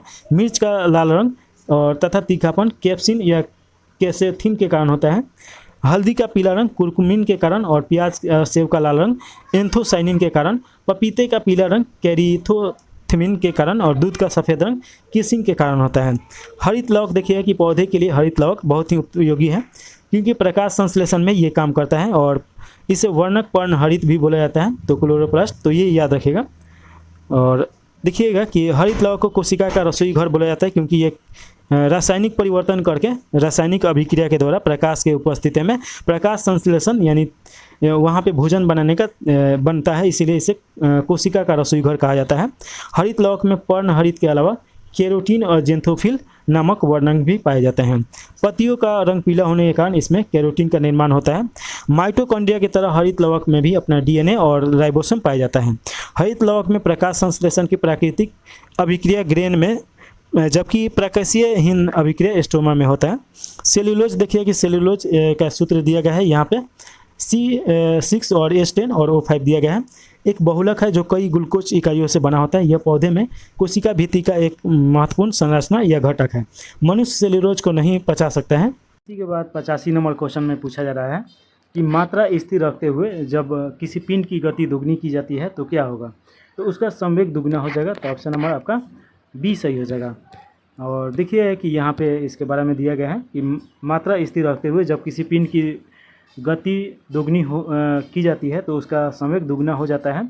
और प्रारंभिक गति ऊर्जा देखिए कि यहाँ पे दे दिया गया है काइनेटिक एनर्जी, और इसके बारे में यहाँ पे समझा दिया गया है, तो आप समझ लीजिए। चलिए आगे देखा जाए कुछ इसके बारे में। किसी गतिमान वस्तु के द्रव्यमान तथा वेग के गुणनफल को उस वस्तु का संवेग बोला जाता है। तो संवेग का डिफिनेशन ये हो जाएगा, संवेग बराबर द्रव्यमान इनटू वेग हो जाएगा। तो ये याद रखिएगा। संवेग एक सदिश राशि है, इसका मात्रा केजी मीटर सेकेंड हो जाएगा। और परीक्षा से उपयोगी क्वेश्चन देखिए, किसी वस्तु का अगर द्रव्यमान दुगना करने पर उसकी गतिज ऊर्जा दोगुनी हो जाती है, तो द्रव्यमान आधी करने पर उसकी गति ऊर्जा आधी हो जाती है। वस्तु का वेग दुगुना करने पर वस्तु की गतिज ऊर्जा 4 गुनी हो जाएगी, और वेग आधा करने पर वस्तु की गतिज ऊर्जा 1/4 गुना हो जाएगा। संवेग 2 गुना करने पर गतिज ऊर्जा 4 गुना हो जाती है तथा वस्तु की गतिज ऊर्जा करने पर संवेग भी 2 गुना हो जाती है। 86 नंबर क्वेश्चन है, प्राकृतिक गैस का मुख्य अवयव क्या है, तो ये मीथेन हो जाएगा, CH4 हो जाएगा। देखिए प्राकृतिक गैस हल्के हाइड्रोकार्बन से मिलकर बनते हैं। इनमें सामान्यतः मीथेन, एथेन, प्रोपेन और ब्यूटेन और पेंटेन पाए जाते हैं। प्राकृतिक गैस के व्यापारिक उपयोग के लिए C3, C4 और C5 देखिए हाइड्रोकार्बन अर्थात प्रोपेन, ब्यूटेन और पेंटेन हटाकर बाजार में उपलब्ध कराया जाता है। इसमें मीथेन 80 से 90% होता है। अत्यधिक दाब में रखे जाने के कारण इसे संपीड़न प्राकृतिक गैस भी कहा जाता है। सभी जीवाश्म ईंधनों से यह सबसे स्वच्छतम है क्योंकि यह अन्य जीवाश्म ईंधनों की तुलना में कम प्रदूषण गैस प्रदूषित करता है। प्राकृतिक गैस में देखिएगा कि प्रोपेन और ब्यूटेन अत्यधिक दाब से द्रवीकृत करके घरेलू ईंधन के रूप में सिलेंडरों में भर कर प्रयोग किया जाता है। इसे द्रवित पेट्रोलियम गैस यानी LPG कहते हैं। प्रोपेन रसोई गैस देखिएगा कि के प्रमुख संगठन होता है। प्रोपेन आपका C3 और H8 हो जाएगा, संतृप्त हाइड्रोकार्बन है। देखिए कि एथेन आपका C2 और H6 हो जाएगा। मीथेन की तरह यह भी प्राकृतिक गैस और तेल कूपों से निकलने वाली गैस है। सोडियम प्रोओटेनेट सोडा लाइम के मिश्रण को तेज गर्म करने पर प्रयोगशाला में एथेन गैस बनती है। यह रंगहीन, गंधहीन और जल में अल्प विलय परंतु एथिल एल्कोहल में पूर्ण विलय होता है। इसका उपयोग मुख्यतः ईंधन के रूप में क्लोरीडेंट हाइड्रोकार्बन में बनाने में होता है। देखिए कि एथिलीन C2 और H4 हो जाएगा। यह एल्कीन श्रृंखला का प्रथम सदस्य है। इसे प्रयोगशाला में एथिल अल्कोहल को सांद्र सल्फ्यूरिक अम्ल की अधिकता में 180 डिग्री तक गर्म करके प्राप्त किया जा सकता है। और इसका देखिए कि इसका उपयोग पॉलीएथिलीन यानी पॉलीथीन बनाने में, फलों को पकाने तथा निषेचन के रूप में मस्टर्ड गैस बनाने में होता है। और एक महत्वपूर्ण क्वेश्चन है, मस्टर्ड गैस जो है इसका उपयोग प्रथम विश्व युद्ध में रासायनिक हथियार के रूप में किया गया था। आगे देखेंगे लोग, आगे क्वेश्चन जो है 87 नंबर क्वेश्चन, तो इसमें पूछा जा रहा है कि एक गैस में संचरित होने पर तरंग की तरंगदैर्घ्य उसी ताप पर वायु में तरंगदैर्घ्य की दुगनी है। यदि वायु में तरंग का वेग 340 मीटर प्रति सेकेंड हो तो गैस में तरंग का वेग क्या होगा, तो इसका राइट आंसर हो जाएगा 680 मीटर प्रति सेकेंड हो जाएगा। देखिए कि एक गैस में संचरित होने पर तरंग की तरंग दैर्घ्य उसी तापमान में वायु में तरंग दैर्घ्य की दुगनी है। यदि वायु में तरंग का वेग 340 मीटर सेकेंड हो तो गैस में तरंग का वेग 680 मीटर सेकेंड हो जाएगा। और प्रश्न अनुसार यहाँ पे आपका देखिएगा कि बना दिया गया है और आंसर आपका 680 मीटर प्रति सेकेंड आ जाएगा। तो ऑप्शन नंबर सी सही है। 88 नंबर क्वेश्चन है, एक पदार्थ की जल में विलेयता ताप बढ़ने से घटती है, पदार्थ है, तो वो कौन सा पदार्थ है? तो गैस हो जाएगा। देखिए कि ताप बढ़ने पर किसी गैस के द्रव में विलेयता घटती है। घोले जाने पर गैस के अणु द्रव परावस्था में विलीन होकर उसमें उपस्थित होते हैं। अतः विलीनीकरण के प्रक्रम को संघनन के समक्ष समझा जा सकता है तथा इस प्रक्रम को ऊर्जा उत्सर्जित होती है। और देखिए कि गैसों की द्रव में विलेयता एक ऊष्माक्षेपी अभिक्रिया है। ठोस की द्रव में विलेयता पर ताप परिवर्तन का प्रमुख प्रभाव पड़ता है। गतिक साम्य होने के कारण इसे ले सालत्यमय नियम का पालन करना चाहिए। और सामान्यतः यदि निकट संतृप्तता प्राप्त विलय में घुलने की प्रक्रिया उष्मा शोषी तो ताप बढ़ने पर विलय बढ़नी चाहिए, और यह उष्मा छोपी हो तो विलयता कम होनी चाहिए। तो ये आप थोड़ा सा याद रखिएगा। धातु वे पदार्थ होते हैं जो कठोर, चमकीले, आघातवर्धक, तन और ध्वनिक और उष्मा तथा विद्युत के सुचालक होते हैं, धातु कहलाते हैं, जैसे आयरन, कॉपर, एल्युमिनियम, ये सब हो जाएगा। देखिए कि अगला क्वेश्चन 89 नंबर है। इसमें पूछा जा रहा है कि वर्जियस विधि द्वारा कृत्रिम पेट्रोलियम प्राप्त करने में निहित होते हैं। तो ये देखिएगा कि आपका कोयले और हाइड्रोजन के बीच का अभिक्रिया हो जाएगा। तो ऑप्शन नंबर बी सही हो जाएगा। देखिएगा कि वर्जियस प्रक्रिया उच्च तापमान और दाब पर उच्च वापसीशील बिटुमिन्स कोयले के हाइड्रोनीकरण और सिंथेटिक ईंधन के रूप में उपयोग के लिए तरल हाइड्रोकार्बन के उत्पादन की एक विधि है। इसे पहली बार 1913 में फ्रेडरिक वर्गीसियर द्वारा विकसित किया गया था। 1931 में वर्गीसियर को उच्च दाब रासायनिक विज्ञान में नोबेल पुरस्कार से सम्मानित किया गया था। और देखिए कि वनस्पति तेल एक ट्राइग्लिसराइड है जो पादप पौधे से निकाला जाता है, और ये संतृप्त वसा होते हैं तथा कमरे के तापमान पे द्रव अवस्था में पाए जाते हैं। उदाहरण के लिए सूरजमुखी, बादाम, मूंगफली, नारियल और सरसों तिल आदि का तेल हो जाएगा। देखिए कि नारियल एवं तार का तेल वनस्पति तेल है, परंतु वह कमरे के ताप पर ठोस अवस्था में होता है, इसलिए यह संतृप्त वसा का उदाहरण है। और हाइड्रोजन देखिए कि हाइड्रोजन आवर्त का प्रथम तत्व है। यह अन्य सभी तत्वों से हल्का होता है। इसका परमाणु संख्या 1 होता है। इसके नाभिक में न्यूट्रॉन नहीं होता है। देखिए कि हाइड्रोजन की खोज 1776 में हेनरी कैवेंडिश ने की थी। इसे भविष्य का ईंधन भी कहा जाता है। हाइड्रोजन के 3 समस्थानिक होते हैं, पोर्टेरियम, ड्यूटेरियम और आपका टाइटेनियम हो जाएगा। अगला क्वेश्चन है 90 नंबर। लोहे पर कलई के लिए निम्नलिखित में से किस धातु का उपयोग किया जाता है जिससे कि उसके क्षय को रोका जा सके? तो इसका राइट आंसर ये हो जाएगा, जिंक हो जाएगा। देखिए कि लोहे और इस्पात को जंग से सुरक्षित रखने के लिए उसमें जस्ते यानी जिंक की पतली परत चढ़ाई जाती है, जिसको यशोदोलेपन या गैल्वेनीकरण या गैल्वेनाइजेशन कहते हैं। इसमें संरक्षण से सुरक्षा प्राप्त होता है, और जस्ते की परत नष्ट हो जाने के बाद भी यशोदलेपी वस्तु जंग से सुरक्षित रहता है। संक्षारण से सुरक्षा के अन्य विधियाँ देखिएगा, पेंट करके, तेल लगाकर और ग्रीज लगाकर और एनोडिल करके मिश्र धातु बनाकर। देखिए कि एनोडिलीकरण एल्युमिनियम पर मोटी ऑक्साइड की परत बनाने की प्रक्रिया है। वायु के संपर्क में आने पर एल्युमिनियम पर ऑक्साइड की पतली परत का निर्माण होता है। एल्युमिनियम ऑक्साइड की परत इसे संक्षारण बनाता है। 91 नंबर क्वेश्चन है। इसमें पूछा जा रहा है कि देखिए कि आपका कोण ABC और कोण BAC बराबर 90 डिग्री और DA BC दिया गया है, तो क्या होगा? तो इसका राइट आंसर आपका सी हो जाएगा। तो देख लीजिए यहाँ पे बना दिया गया है। अगला क्वेश्चन है आपका, यदि x बराबर 2 प्लस √3 हो तो x³ minus 2x² minus 7x plus 2 का मान क्या होगा? तो इसका राइट आंसर सी हो जाएगा, 0 हो जाएगा। 2 मेथड से बनाया है, तो आप दोनों मेथड देख सकते हैं जिससे आपको समझ में आ जाए। अगला क्वेश्चन है, नीचे दिए गए आकृति दी गई है और यहाँ पे देखिएगा कि पूछा जा रहा है कि निम्नलिखित में से कौन सा कथन सही है? तो देखिए तीनों आकृति का क्षेत्रफल समान है। तो देखिए कि तीनों आकृति का क्षेत्रफल समान है, तो ऑप्शन नंबर आपका बी हो जाएगा। और यहाँ पे देखिए कि सभी का निकाल के बता दिया गया है। आयतन का क्षेत्रफल बराबर लंबाई गुना चौड़ाई होता है, तो यहाँ पे सबका निकाल के बताया गया है और ये देख लीजिए। अगला क्वेश्चन है 94 नंबर। यदि घन के प्रत्येक किनारे को 50% बढ़ाया जाए तो उसके क्षेत्रफल में कितना प्रतिशत का वृद्धि हो जाएगा? तो इसका तो बहुत आसान है, यहाँ पे देखिएगा। तो राइट आंसर आपका ए हो जाएगा 125% हो जाएगा। तो यहाँ पे बना दिया गया है। अब देख लीजिए, यदि n कोई प्राकृतिक संख्या है तो अग्रलिखित में से किसके इकाई स्थान पे शून्य होगा।